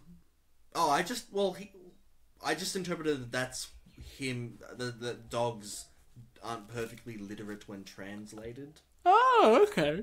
I mean, because Wattlesworth Oh my god, speaks, the Queen! Because Wattlesworth speaks just fine, but I assume he's just like, you know... What's the word when you... Transcribing what they're saying. Ah, okay, yeah, So yeah. the quiz was like a transcription of one of the things he said, and the possible answers were like what they were actually saying, but it's a very easy question considering that one of the answers rhymes perfectly with what he was transcribing. That's true. I love the fact that the guy didn't get it straight away, though, in the movie. Like, he was like, oh, okay, so they're doing this. Alright, fair enough. Oh, what a shot. Oh, I'm scared. Oh, it just keeps getting... Oh, nice dress. Oh, hey, oh, a dog. This film is scarier than any of the paranormal films. Paranormal Activities. Or any paranormal movie. If this film was in the same universe as Scooby-Doo, I wouldn't be surprised, like, if this matches the one next to Old Man, Wickles, or whatever he was, Peter Boyle's character in Scooby-Doo 2, Monsters Unleashed, if, like, their mansions were next door to each other, and Cruella's just like, hey, keep it down with your haunted armor, and he's like, I'm sorry, Cruella, and they just high-five each other as they walk by. And then Seth Green I'm beats just his thinking, wife. she's trapped there with the drawing of Yeah. what they plan to do. Why would she not just burn that? Because I'm assuming that they haven't made other copies of said drawing. She has Cruella can remember things pretty well. But they were arguing on She how remembered the Dipstick. hood should have been. That's true. Here's something. He just dropped his ticket for the Orient Express. Mm-hmm. How did he get on the Orient Express later? Well, through the door. Yeah, but like a ticket. Like, how did he... You have to show your ticket. Well, he's like a pro wrestler. He'll just like, you know... He's not a wrestler. He acts Maybe like he one. murdered Does- somebody. He'd probably suplex the ticket guy and just get How home. many wrestlers act like Gérard Depardieu in this film? I don't know, he reminds me of, what's his face from Ed Wood. What? Tor Johnson? Yeah. Okay. It's like, just seems like a violent kind of, like, rah kind of guy. Yeah, well, Because wrestlers are violent, the yeah. pro wrestlers, Ryan, you know, the ones that play characters, except Like- that he's, like, for real. Like The Rock. I don't watch wrestling, but that's just like a thing they do, right? They have these outrageous characters. Yeah, like Hulk Hogan Yeah. and The Rock. what's cooking? And like that's The Rock's phrase. I don't know. Well, that's in his cooking show. I'm talking about pro wrestling. Oh, sorry. We're not talking about Gordon Ramsay. Like, I would watch Gordon Ramsay as a pro wrestler because if Donald Trump could have done it once, why can't I could just Gordon? I can just imagine him getting like cut or something, going, "It's fucking raw." Yeah. He punches someone and cuts them, and then he like licks it. It's like it's fucking raw, and like keeps going at them. Diabetes. No, him versus Jamie Oliver in a wrestling match fight, and he's just calling him fucking weak. And Jamie's like, "All right, guys, let's get along." He's like the pacifist fighter, and Gordon Ramsay's not having a bar of it. He's like, "You know what you need? A stick of fucking butter," and he just like sticks it in his fucking mouth. And Jamie Oliver's like, "No, please, it's my one weakness is butter." It's like, do you remember Jamie Oliver, the cook, he went over to America and Did all the American school kids' lunches? Yeah, and he ruined their lunches. But there was this thing where he was like, he is gruel, like literal gruel, and he offered it to a bunch of British kids and they wouldn't eat it. And then he offered it to a bunch of American kids and they were like, "Yes, please!" And they all loved it. And it was just like, he was trying to make a social commentary statement about like, yeah, America, they will eat anything. And it's just like the biggest joke of them. It's like, it's such a pathetic statement to make. I remember in year 8, for English class, we had to watch some of his stuff and like write about essays. Really? Yeah. For what class again? English. Why? That was like, What does his contributions to the world of culinary food have to offer to English? I think it was like, jeez, it's been literally 10 years since... Come on, Bartek, I saw this film 18 years ago and I remembered it just like it was yesterday. I can't remember. It was some... I remember. Is it because he is English and you're like, no, it's English? We're writing essays about him or something. Why? It was... And I remember we watched like documentaries of him like fixing... I think maybe we were learning about debating or something. I don't know. Does Jamie Oliver, is he a debater? He just comes in and goes, well, "Guys, I'm going to fix your food." And they go, "Okay, Jamie." I remember we had debates about like junk foods in cafeterias and stuff like that, but... I don't know, I just remember from that Jamie Oliver show that kids would meet their parents at the gates going, "Give me some chips. Yeah. Please." Please, give me your chips. Oh, poor Alonzo. But you know what's really good? Look at him here. He gets bitten once, and guess what? Master Pro. Works that situation and contains it. He also got bitten on the hand that's wrapped on. Yeah, and he had a dog literally torpedo itself into his face when he was turning around. If this was some Arthur Weasley, Hugh Laurie shit from the first one, they would have slipped on a magazine covered in pee, and Arthur Weasley would have run face first into an object that he could have seen 2 meters away from him. If we gave Alonzo like... I thought you were going to say if you gagged. And I'm like, what? No, Ryan. If we gave Alonzo like a helmet and like a bunch of safety pads, he'd be unstoppable. If we gave him a suit of armor, he would be unstoppable. Well, he'd be a bit slow and he wouldn't be as versatile. Okay, what happens if we gave him the suit, a stormtrooper outfit? What if you gave him That'd be like pretty one of good. those padded sumo suits? Yes! He'll be slow but effective. Dum, dum, dum, dum. Oh my Then he god. could be in Tekken. It's the Orient Express. Does someone get murdered in this movie on there? And Cruella has to solve the case? I thought that's how Alonzo got his ticket. He murdered someone. Yeah. Cruella becomes Hercule Poirot. You know, it's like in Orient Express, he's got his obsession with his mustache, and she's just obsessed with her fashion. That would be great. If this film literally turned into Murder on the Orient Express for the rest of the movie, I would have loved it. There could be like a mid-quel. Oh. Where it's like, during that long train ride, some shit did go down. Yeah, like on the DVD special features, it shows like... Oh yeah, also she solved a murder, by the way. She's not actually as bad as you think she is. Well, she is, but she had to But pass the time somehow. she solved... Yeah. She's one of those... Yeah, that's one of my favorite tropes, where there's someone who's so intelligent, but they're evil, and they could solve problems, but they just don't. Like Lex Luthor can cure cancer, but he's too busy trying to kill Superman. It's like, she could literally solve murders and be Sherlock Holmes or Hercule Poirot, but she's too busy trying to get Dalmatians' skin.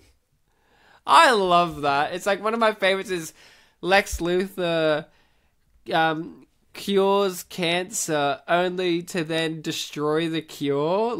He's like, here, I can cure cancer. Cures cancer in front of like Superman or Supergirl, and then he injects cancer back in and then destroys the vial with the cure to cancer. It's like, why did you do that? And it's like, because I hate you. It's like, I wish this film had that. Just like, but yeah, that's something. Cruella isn't dumb in this movie. Like, she catches our heroes in the act of saving the animals so quickly. Like this is a film where she's learnt from her mistakes from the previous film. Because in the previous film, she relied on two idiots. In this film, she's relying on herself. And when they're trying to save the puppies, she hears the door smack open. And she's like, what was that? And Lapelte's like, oh, it's your underling guy. And then Alonzo comes in and is like, what's up? And she's automatically like, oh my god, they're trying to get the puppies. It's not like she went, whatever.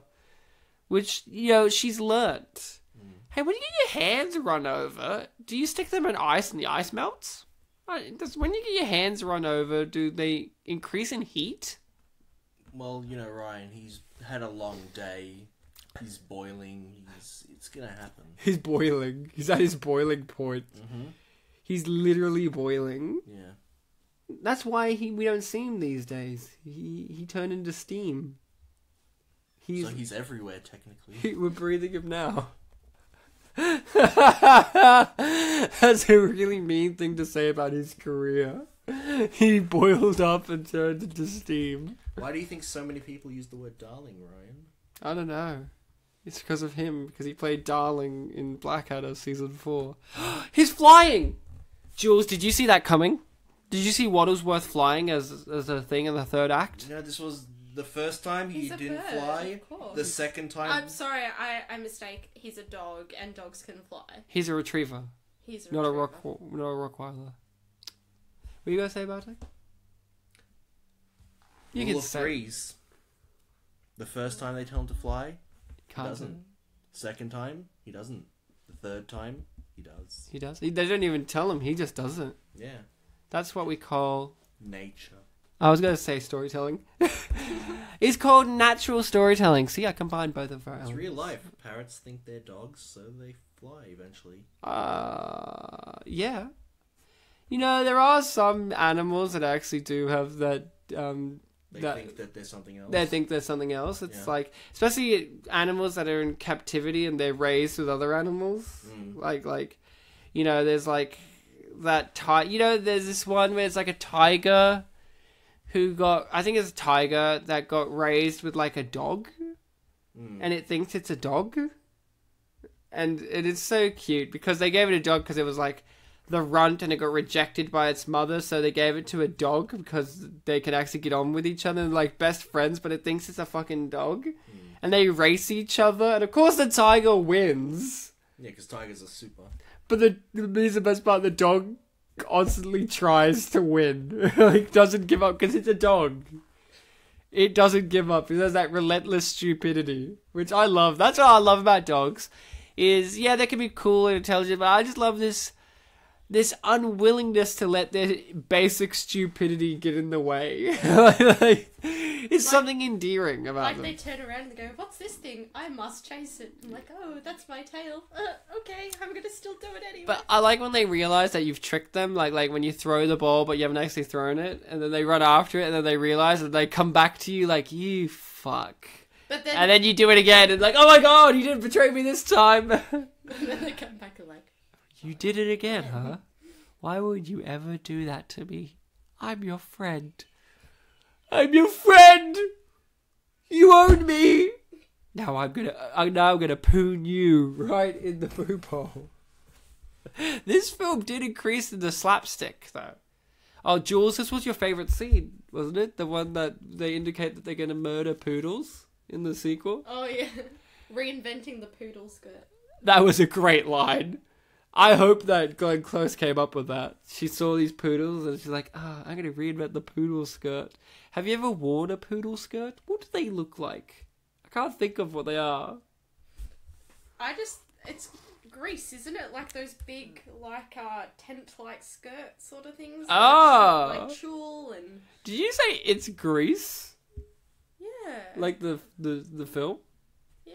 Okay. The style. I thought you meant they're greasy. No. Oh, I thought you meant the country. It's the country Grease. The film with John Travolta. Oh, those old-fashioned... We all thought different things. Like the pink ladies. Oh, like the big poofy skirts. Yeah, they're poodle skirts. Ryan, don't say poof. It's, you know... Oh, sorry. Poony skirts. Yeah. You got pwned.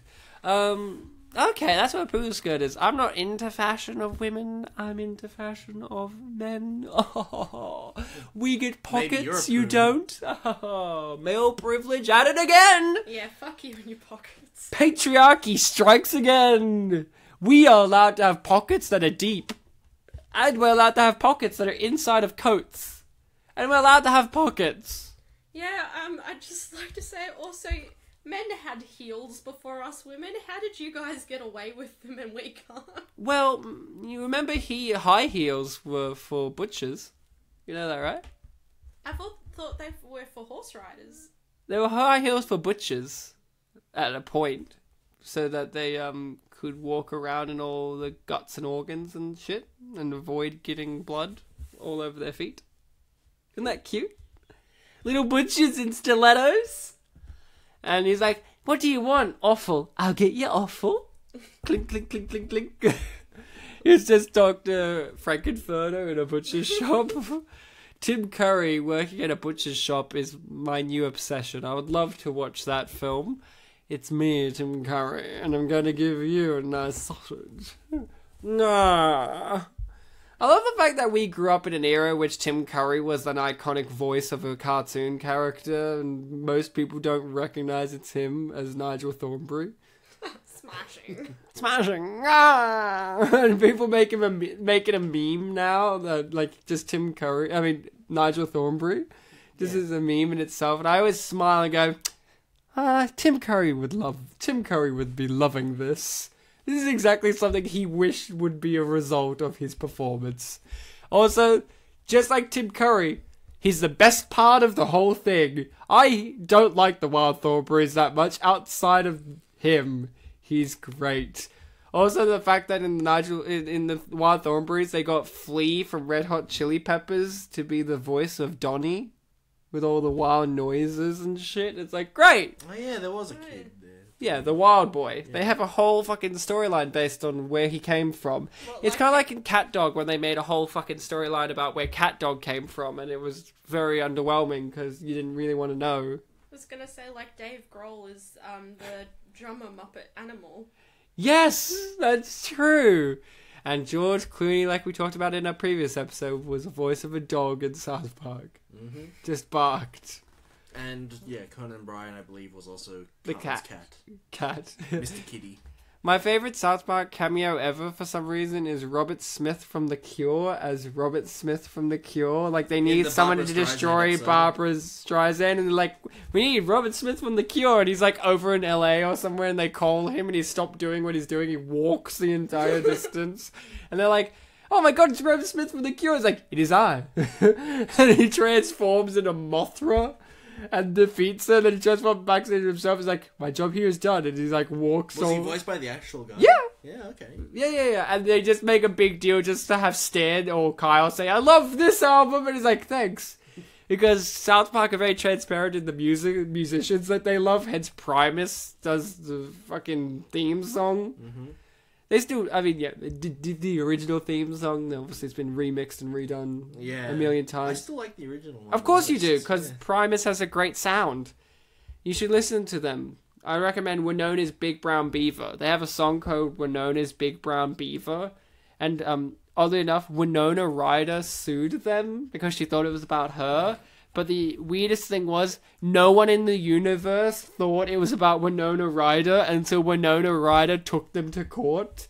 Also, the song spelt differently to her name. It's spelt completely differently. And no one in the universe even translated the idea that it's about Winona Ryder except for She her. thinks she has a monopoly on the name Winona. She really did. That's all that reveals. They also revealed that she's a megalomaniac. Yeah. Megalomaniac. Oh, we haven't talked about, really, the character of Van Pelt. Lee Van Pelt? What do we think of him? You know, like, the idea that there's two villains, basically, in this film. Like, two proper villains, and you have the henchman here. I think it's pretty obvious that it's hard to act alongside Glenn Close doing Cruella Deville. Yes. Because she's... Well, I mean, first of all, she's been established over one film already, into the second. True. She's been throughout this one from scene one. True. And then suddenly we're introduced to this guy who's... Yeah, he's boisterous and violent and... French. And I was going to say flamboyant, but not really. Sort of flamboyant. Boopy. And yeah, he's got his accent. Feels a bit more like a typical villain, I suppose, but this film, it really does focus more on Cruella Deville. Cruella Deville. I don't know. I like the fact that he didn't try to mimic her performance, because it could have been so easy to have him be like, oh He's definitely distinct in this film. He's a real masculine force. Like, his character feels like a very swift punch to the gut. While hers is like, I'm scraping my nails on the chalkboard and laughing. He's like, I will fucking kill you. Yeah. She's more, I will kill you and I will laugh about it. She's more maniacal about it. Yeah, that's why we love Cruella Deville. I don't know if I asked this last episode, but do we have a favourite Disney villain? Because Cruella is an iconic villain in both style, look, and character. But out of all the villains that they've had, is there one that leaps out to you as, yes, that's a great villain? Are we distinguishing villain from character, or what? Well, what do you mean?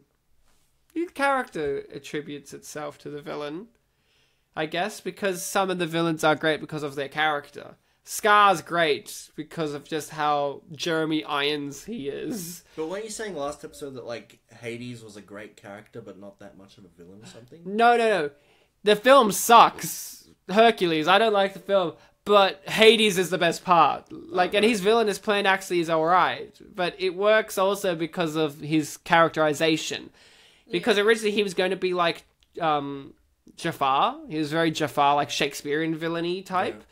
But then James Woods came in and just went, yo, what's up? It's me, Hades, Lily Underworld, whoa! Like, I like the fact that he's hot-headed. Like, yeah. Literally hot-headed. It's hard to... I think you include the character because also with a lot of them, the actors bring the character to it. Like, James Wood made Hades. Yeah. You know, there's nothing to... Like, if it wasn't for him, and same with Jeremy Irons and you know, and you know, all of them. My personal favourite's still got to be Frollo. Yeah, I know. Just because he's so adult in a villain way, and also he has a banging song. Also, Tony Jay is a good voice actor. He's a great voice actor, and he's designed well. I love the visual aesthetic of him because Disney has a real flair, if you haven't noticed, with their villains, you know, male or female, of making them very angular and feminine. You know, Scar's very feminine, you know, with the way he slinks around and his claws are very done and all that. But Frollo, you know, I mean, he's in his gown and shit, but just looking at him, he's such a masculine force. Like, you know, you feel him. You're just like, ugh. Like, there's scenes where he's like squishing cockroaches with his fingers, and he's like, ugh. He's doing so daintily, but it's gross. What about you guys? Come on. Give me an answer. You can say the big, mean alien guy from Lilo and Stitch if you want. I honestly just haven't really thought much about it. I guess James Woods as Hades. Cause, Hades is pretty good. I'm not the biggest Disney guy, that's the thing. But, oh, you saw Moana. Yeah, I did. Didn't you like Big Lava Monster? To be honest, I don't really remember. There's Big Lava Monster at the end. Yeah, I really don't remember. That became like the goddess or something? Yeah. Yeah. Oh, yeah, I remember that. Yeah. Jules, come on. It's between Ursula and Hades. Ursula and Hades. Good choice, Ursula. Ursula doesn't get enough of a shout out. Yeah. She has a banging song too. She does. She's based on a drag queen. Divine. Yes, Divine. Who eats dog poo poo? Yes, in John Waters' classic film. What's it called? Poop stepping. No. Stepping on poo poo. Is that what you're gonna say? It had some weird names, didn't it? Yeah, I'm gonna kill myself.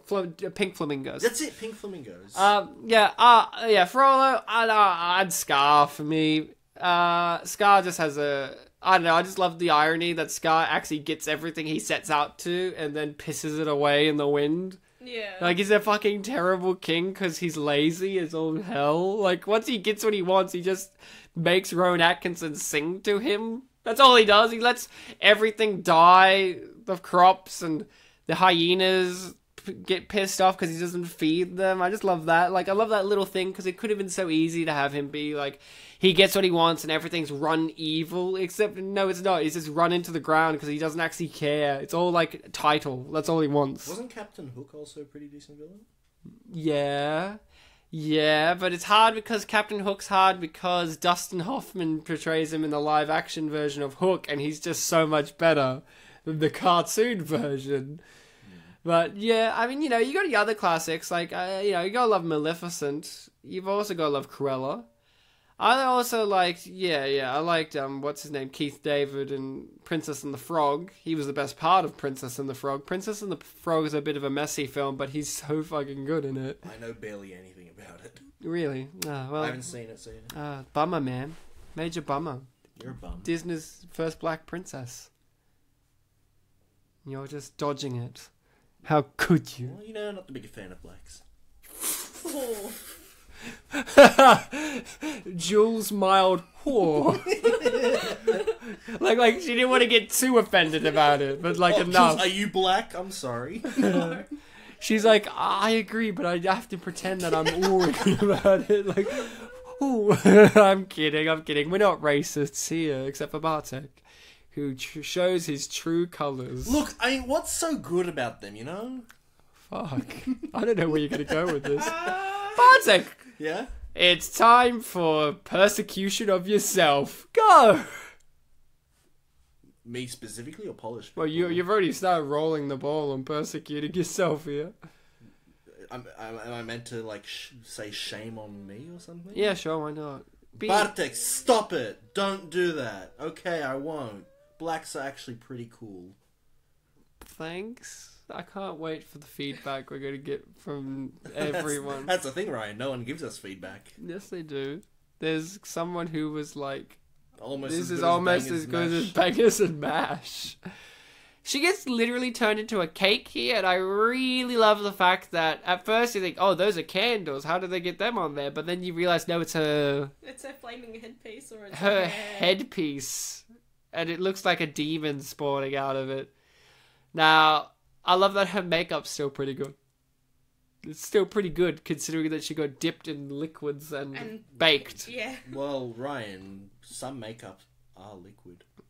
Jules, you wear makeup. Yes, as a makeup user, what question would you like to ask? How good is it? Now, how good is it against being in cake batter?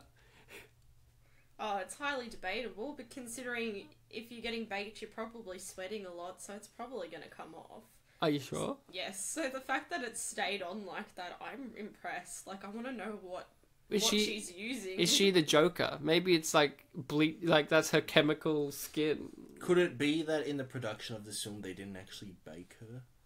Ooh, fuck, what? She's a method actress! You know what? Could it be it's because it's tested on animals and not many people want to use products that are tested on animals? Only Glenn Close. Ah, and they're dropping... Why? And then automatically it falls off, so it's like... Well, there you go. Yeah, look at it falling off. I like the idea that the fact that none of these people heard any of that commotion going on behind their cake shop. Look, it fell off, Ryan. But it did fall off earlier. You saw that, right? Well, no, it just now fell off. Can't you see?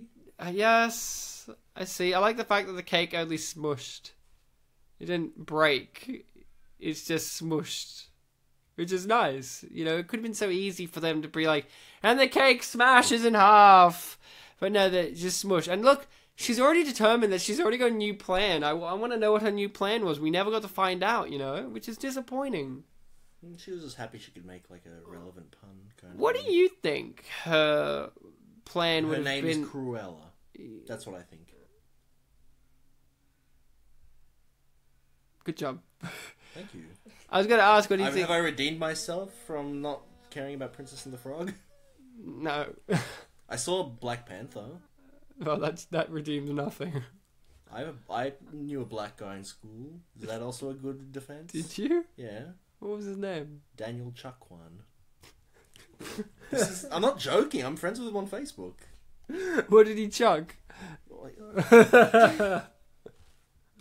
It's his last name. I don't know what to tell you. Do you get what I'm getting at? I just love those names. Daniel Chakwan. Chakwan what? It's his last name. Oh, Bartek. I get you're saying, what does he chuck? What does he chuck one of? But it's his last name. I don't know what to tell you. He chuck one of his last name? Just one of it? I don't know. It's like when Justin Bieber was in freaking New Zealand. They're like, oh, are you German for basketball? And he had no idea what that meant. I don't know what that means. People giving him shit for not knowing what that means. Is he German for basketball? Apparently the word Bieber means basketball in German, and he was confused by it. And they're like, Justin Bieber doesn't know what German is. I was going to say, technically in German it would be pronounced Biber. It would be pronounced Hitler! Yeah, but people were giving him shit for it because they thought that he didn't know what German was. You know what I'm giving this film shit for? Continuity errors, guys. Here we go. First film, they made a big deal that puppies don't get their spots instantly. They get them weeks later. In this film, all the other puppies had their spots instantly when they were born. I guess that's why he's an oddball. No, he's actually he's the oddball because he's actually the normal one. Because all the other puppies, when they were born, instantly had their spots. But the first film illustrated that they don't get their spots instantly because Cruella Deville in the first film was disappointed to see the puppies didn't have spots. And then the woman's like, no, they usually get them a couple of weeks after they're born. But Oddball does get hers a couple of weeks after she's born. So actually, Oddball isn't the odd one. Oddball's the normal one. Actually, Oddball's the only normal one. Yeah, all the others are the oddballs out. Of a whole species of dog. Brilliant. Because they got theirs too quickly, you're saying? Yeah, they were born with them. They're not supposed to, according to the previous film. I like that they put this message here. Good job, guys. Yeah, my copy cut off after this message started scrolling. I like the fact that the credits ended and it automatically went with Eric Idle as Waddlesworth. Like just that and nothing else. Like it just cut to normal things. Like, oh, okay. Interesting. Wait, what are you saying? Just when the film ended and it faded to black, the first piece of credits that came up was Eric Idle as Waddlesworth. Really? And then it went instantly back to the message. Yeah, to the message. It was just like one of these things where it's like, like why did they do that? Like, it's one of these things where you ask yourself, is Eric Idle a big enough name to have his own credit? I just realised something. She goes to get like the, whatever is on Oddball, the paint or whatever. Yeah, paint. And then as it's on her finger, she wipes another thing on Oddball. Like, she wipes her finger with paint. Yeah. Again on Oddball. Where's she supposed to wipe it? Well, there's a white canvas in her arms, so I guess there. Yeah. Paint. Spots. Get it? So Bartek, if you had to, recommend this film to someone who had never, seen it before, how would you describe it? Really? Have they seen the first one? Yeah. I would say that this is a film where they try to do something new with the idea of 101 Dalmatians. They try to play on this idea that Cruella has learnt her lesson, but also she uses what she's learnt to try to devise a new plan. And I think that this film is showing us that there is a great intelligence to someone who's so obsessed with one thing, which in the long run of life really doesn't matter that much, except to them and other people in the industry. And that, cigarettes are bad. And do your music now. Bond. James Bond. Alright. The film has, the film's been ended for a little bit now. It's time for us to get out to our reviews and rating of our choice. I'll give it to Jules first, because Jules, I know you're frothing at the mouth to really tell everyone your review and rating of your choice. Well, first of all, if you really like watching dogs, you should hop onto this film, because there's not only... Not the video game Watch Dogs? No. Does that film have dogs? It's a game. Oh, sorry, does that game have dogs? I don't know about the first one, but in the second one you can pet dogs and you get an achievement for petting 10 different dogs. Do you get an achievement for watching them? No, unfortunately. Lame. Shame. Go on, Jules. Well, not only there are 101 dogs, but there are 102 dogs. And if that isn't a bonus, I don't know what is. It's literally one up. Yeah, it one-ups the previous film. And if you want to see that people can change, but maybe just not in the way you thought they would, then this is another good one. So, in that case, I would rate this film 102 spots out of 101. Wow. Oh. It's quite a lot. Oh. Hard to count. It's very hard to count. Bartek, what about you? Let's hear from you. I really like this film. I think that this film can teach us all a lesson about how we are perceived by others. It is a film where a character has had experiences in the past, experiences at which you can view in the 1996 film 101 Dalmatians. In fact, there are 3 characters who come back, so you can triple down. One of them's a dog. One of them is a dog. Indeed.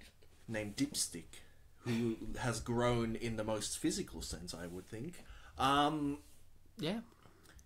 It is a film which explores the idea of second chances. It is a film that has a message about them, but also gives you this warning of, hey, this isn't set in stone.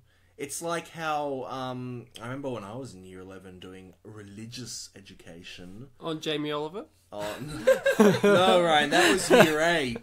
That's baby stuff.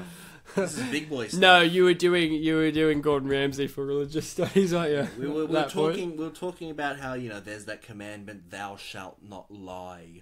But I hate that one. But then there was this whole thing in one of our classes where it's like, you know what? Sometimes lying is necessary and can be used for good. And then we watched Liar Liar, and it was pretty cool. Really? Yeah, we watched Liar Liar. Good film. And it teaches you that, yes, you should be merciful, you should be able to trust people, give them second chances, but also have your wits about you. Be smart like Bartek. Get Smart. No, be smart.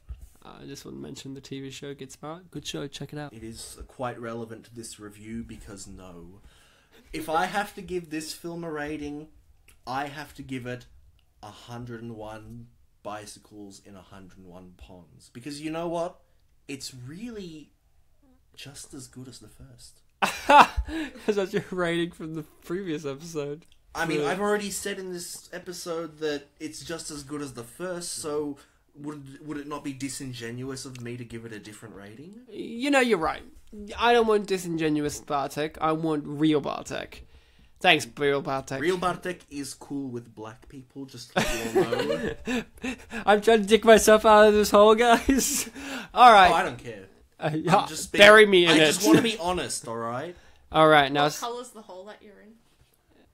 Depends on what the sun's doing at the time. That's a good answer. Alright, time for me. This film's great. I loved this film. The film has... Give it a rating? Out of... And that's it. Bartek, YouTube? No.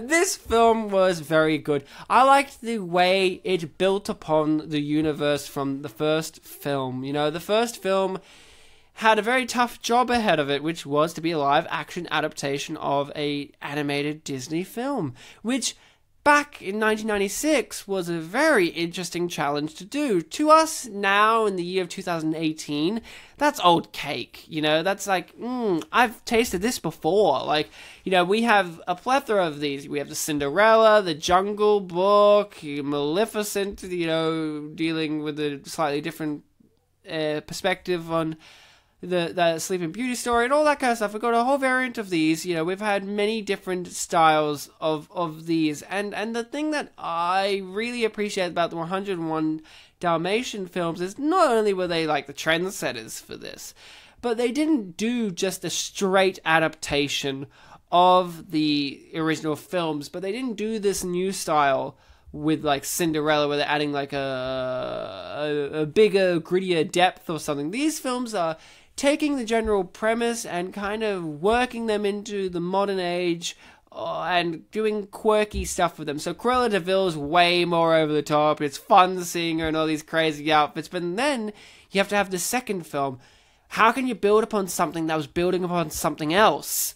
And it does a really great job with that. You know, you get Cruella Deville having to realize who she is and working with that skill of, you know, of being able to be goal-driven and having to actually think about how you're going to do it this time around. She doesn't just do the same mistakes as she did in the first film. Yes, you could say, you know, she makes the same mistake by going after the dogs, but yes, that's obvious, but she doesn't hire a bunch of idiots.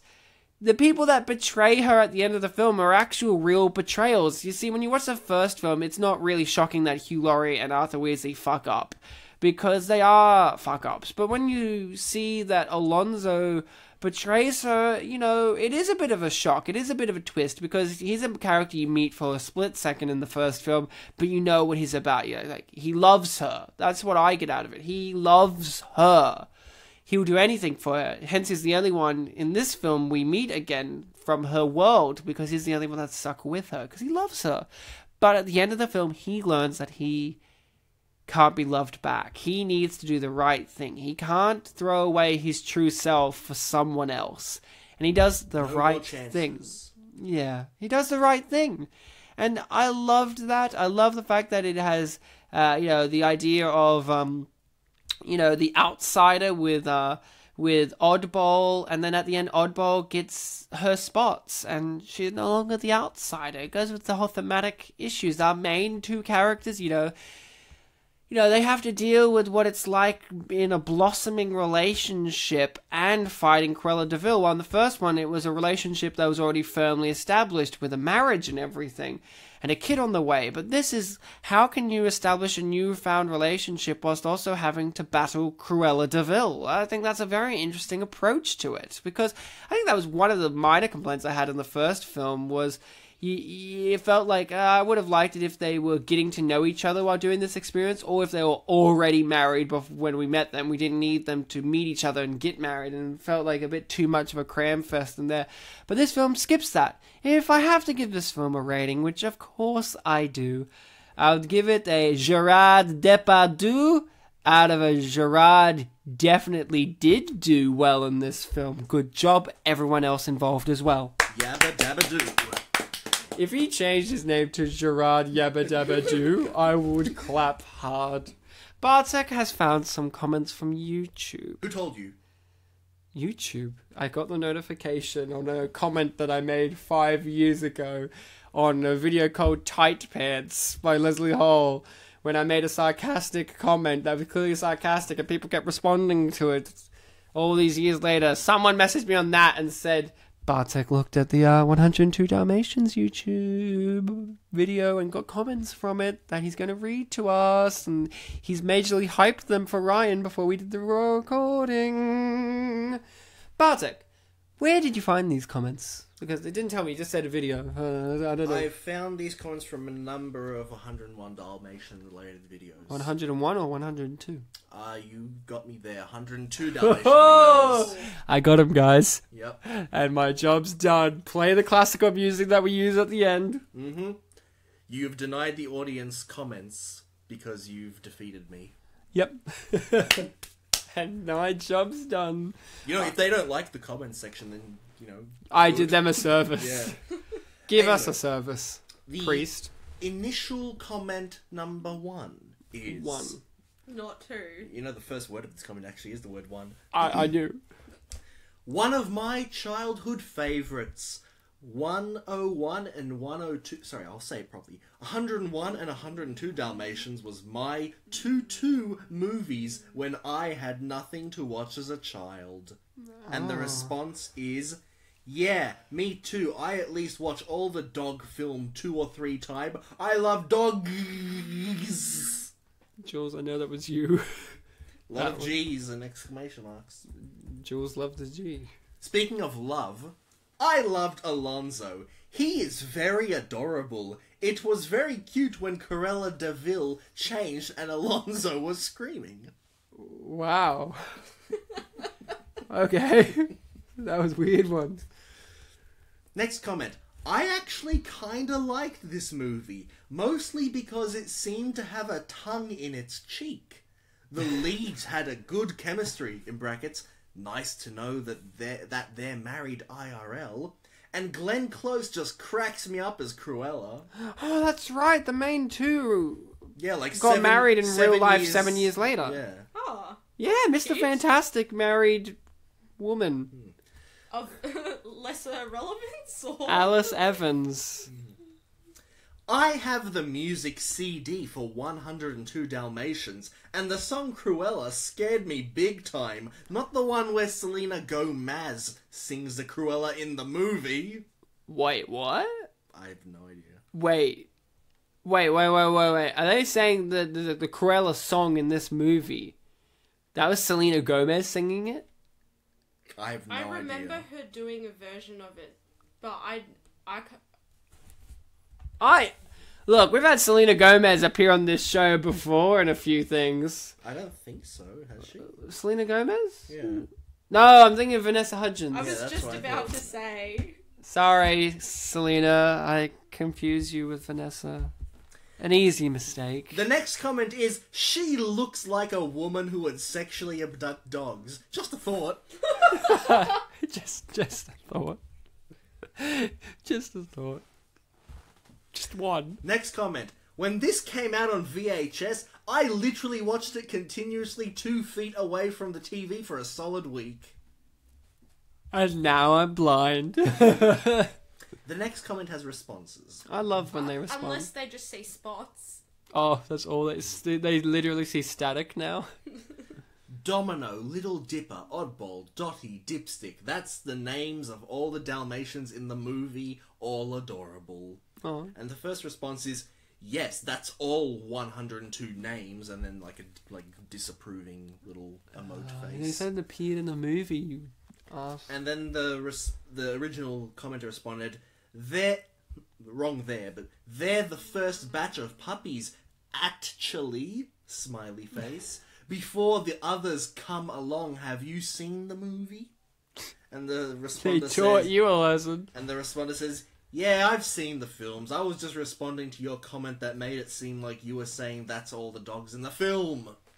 There were barely any Dalmatians in this Dalmatian film in comparison to the first one, but the first one ends literally with like hundreds of dogs running around. Ryan, this movie sucks dicks, is the next comment. How could you? How could you say that? But don't worry, the next comment will cheer you up, Ryan. Oh, good. I like being cheered.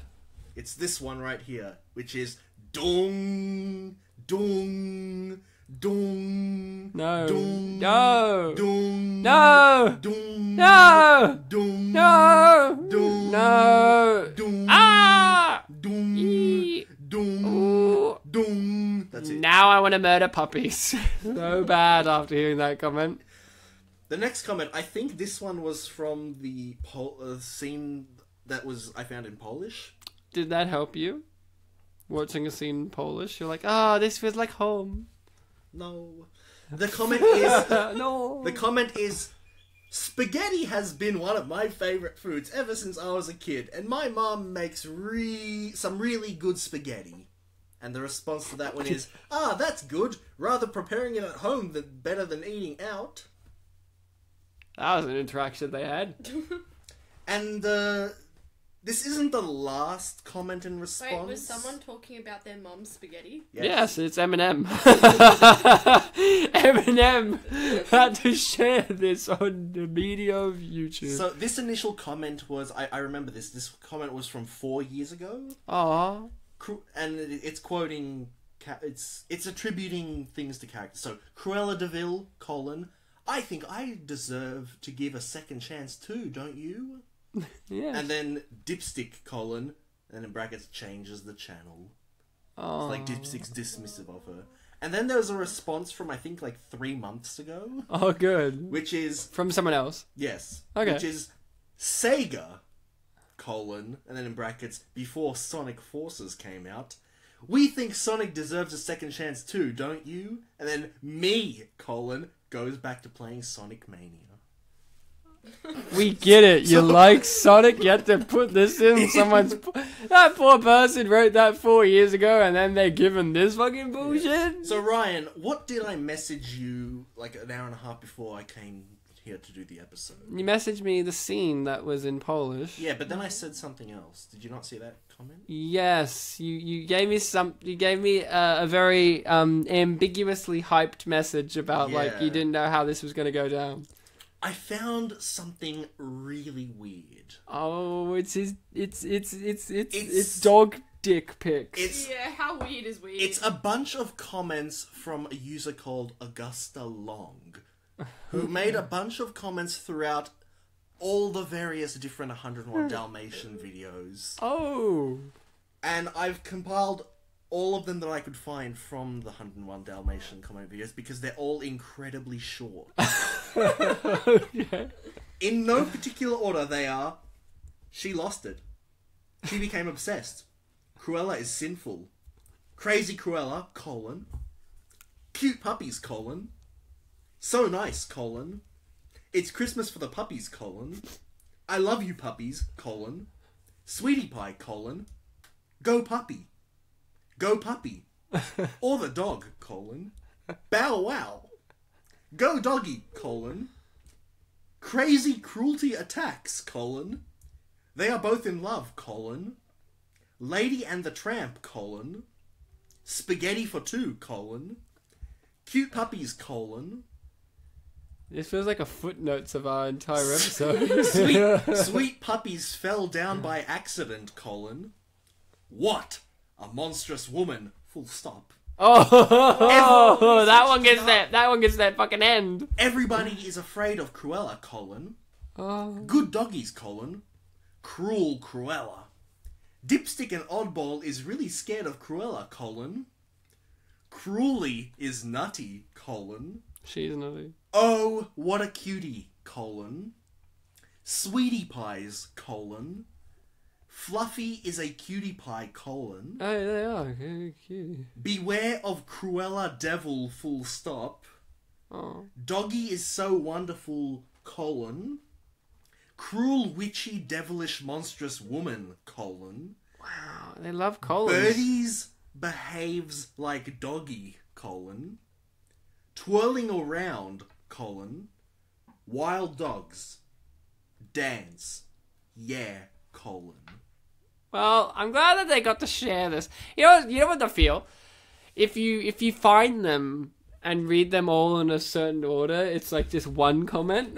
Yeah, but Ryan, there's a bit more that I have to tell you. Oh, this. did you find that out? I just stated. I went because I was just looking through 101 Dalmatian videos randomly and looking for them, and I found a lot. But then I thought, what if I go to Google, write Augusta Long in quotes, and then YouTube, And then I discovered something weird. No, it's going to be a murder cult. And there's like no conclusion, but I discovered... That's warm. And I even wrote like a little paragraph here just so I can say it. At this point, I found a Land Before Time tribute video titled Haunted, where a different account called Augusta Long, an account called Augusta Ebba, and a Kelly Brown made similar types of comments, but for that video. Oh. And then I also found a video called The Incredible Bongo Band, Apache, where yet another Augusta Long, and as well as a Victory Eliana Brown, was making also the same kinds of comments about that video. Oh, wow. And there were loads and loads more, but I had to stop myself because I needed to come do this very episode. Oh my god. So wait a moment, are we becoming a fucking investigative journalist Did you podcast? discover a cult? Did we discover some kind of internet underground society? As I was telling God. I was telling my best friends about this, because I had to leave, I didn't get a response from them, but I was wondering, like, what do you think? What if this is like some sort of AI project where, like, artificial intelligence are trying to comment on things they see? Yeah, Google's testing it out. Yeah, like, it kind of reminded me of, like, Short Circuit, where, like, number 5 is looking for input and is trying to become alive. Like, these are AIs that want to be alive, and they're trying to, like, give opinionated things about things that they look at. Like, what is this Augusta Long Brown last name thing going on? Oh my god, wouldn't it be scary if this is actually Skynet warming up? Yeah. Alright guys, let's comment on 102 Dalmatians. Woo! Terminated. So cute. Bow wow. Cruelly mean. Yeah, well, thank you Bartek, and finding an underground society that we are scared that will find us now. Please don't hurt me. Please, whatever. Analyze all your comments. Whatever guys. creature is behind that keyboard typing these things. Augusta Long and the Browns. Please, it sounds like a weird movie. Augusta Long and the Browns. This is it's like a movie with Mike Epps. What if tomorrow the trailer comes out like, shit, they worked out our marketing campaign. We've been working on this for years. I can't remember when the comments were uploaded. Oh, you have to find that out next. Yeah. Well, you guys have been fantastic, amazing, wonderful, perfectly stupendous listening people. Jules, as always, bringing the charm, charisma that you can only bring. Oh, thank you. I know. And a pretty good voice, too. Yeah, alright. Just alright. I'll settle for that. At least it's not crap. You are better than Princess and the Frog. Wow. That's saying a lot. Because, at least I've seen her. Well, the thing about it is lots of people don't like Princess and the Frog outside of the villain. Yeah, it's like, it's okay. Okay, it's one of these movies where it's like, okay, Disney's first black princess and the Black Prince. And they both get turned into fucking cartoon frogs in the first 5 minutes. Oh, okay. And it doesn't matter that they're black, really. I mean, yes, and New Orleans and Oprah's her mum, and because why wouldn't Oprah be? And it's just like, oh, they bump into cartoon animals that are all racial caricatures. Like, they bump into this fucking annoying dragonfly who just feels like a me mammy type of racial character type. Everyone hates that fucking character, but then you have the villain who's voiced by Keith David, and he's just so good. I like Keith David. You just watch it for him. Like everything with him is fantastic. And yeah, a lot of people don't like the Princess Frog. A lot of people do, because it was like, oh, their last proper, Disney animated before they went to the 3D style that we see today, where it's like you can't tell it apart from a Pixar movie. Like Moana just looks like a Pixar movie. It's like, it's fine. Like, and it started with, like, Rapunzel and, Frozen. And Brave. No, Brave's Pixar. Brave's Pixar? Yeah. I had no idea. Yeah, see? It's all blending together too much. And Cars is also Pixar. I know that. Gotta remind everyone. Well, you guys, now you've learned about Princess and the Frog, go watch that too. Why not? Look forward to when it's on the show and we say it's the greatest film ever. I would be surprised. It would be weird if we had to choose like a proper animated Disney film of their catalog and what one it would be. There's a Disney princess, yeah. Yeah, it would be weird what one we would have to pick if we did one. I don't know. So would it be under like the official Disney ruling of what counts as a princess? Yeah, I don't know. Well, you guys remember to not know things as well. It's okay, but remember most of all to be kind to each other. Don't be like Cruella and murder puppies. And just remember that smoking is bad. Smoking is very, very bad. Do you know how bad smoking is for you? How? I heard from a little birdie that it can do stuff to your lungs. What? Bad stuff. The lungs go and then you die. And now you give us your music at the end. Alright.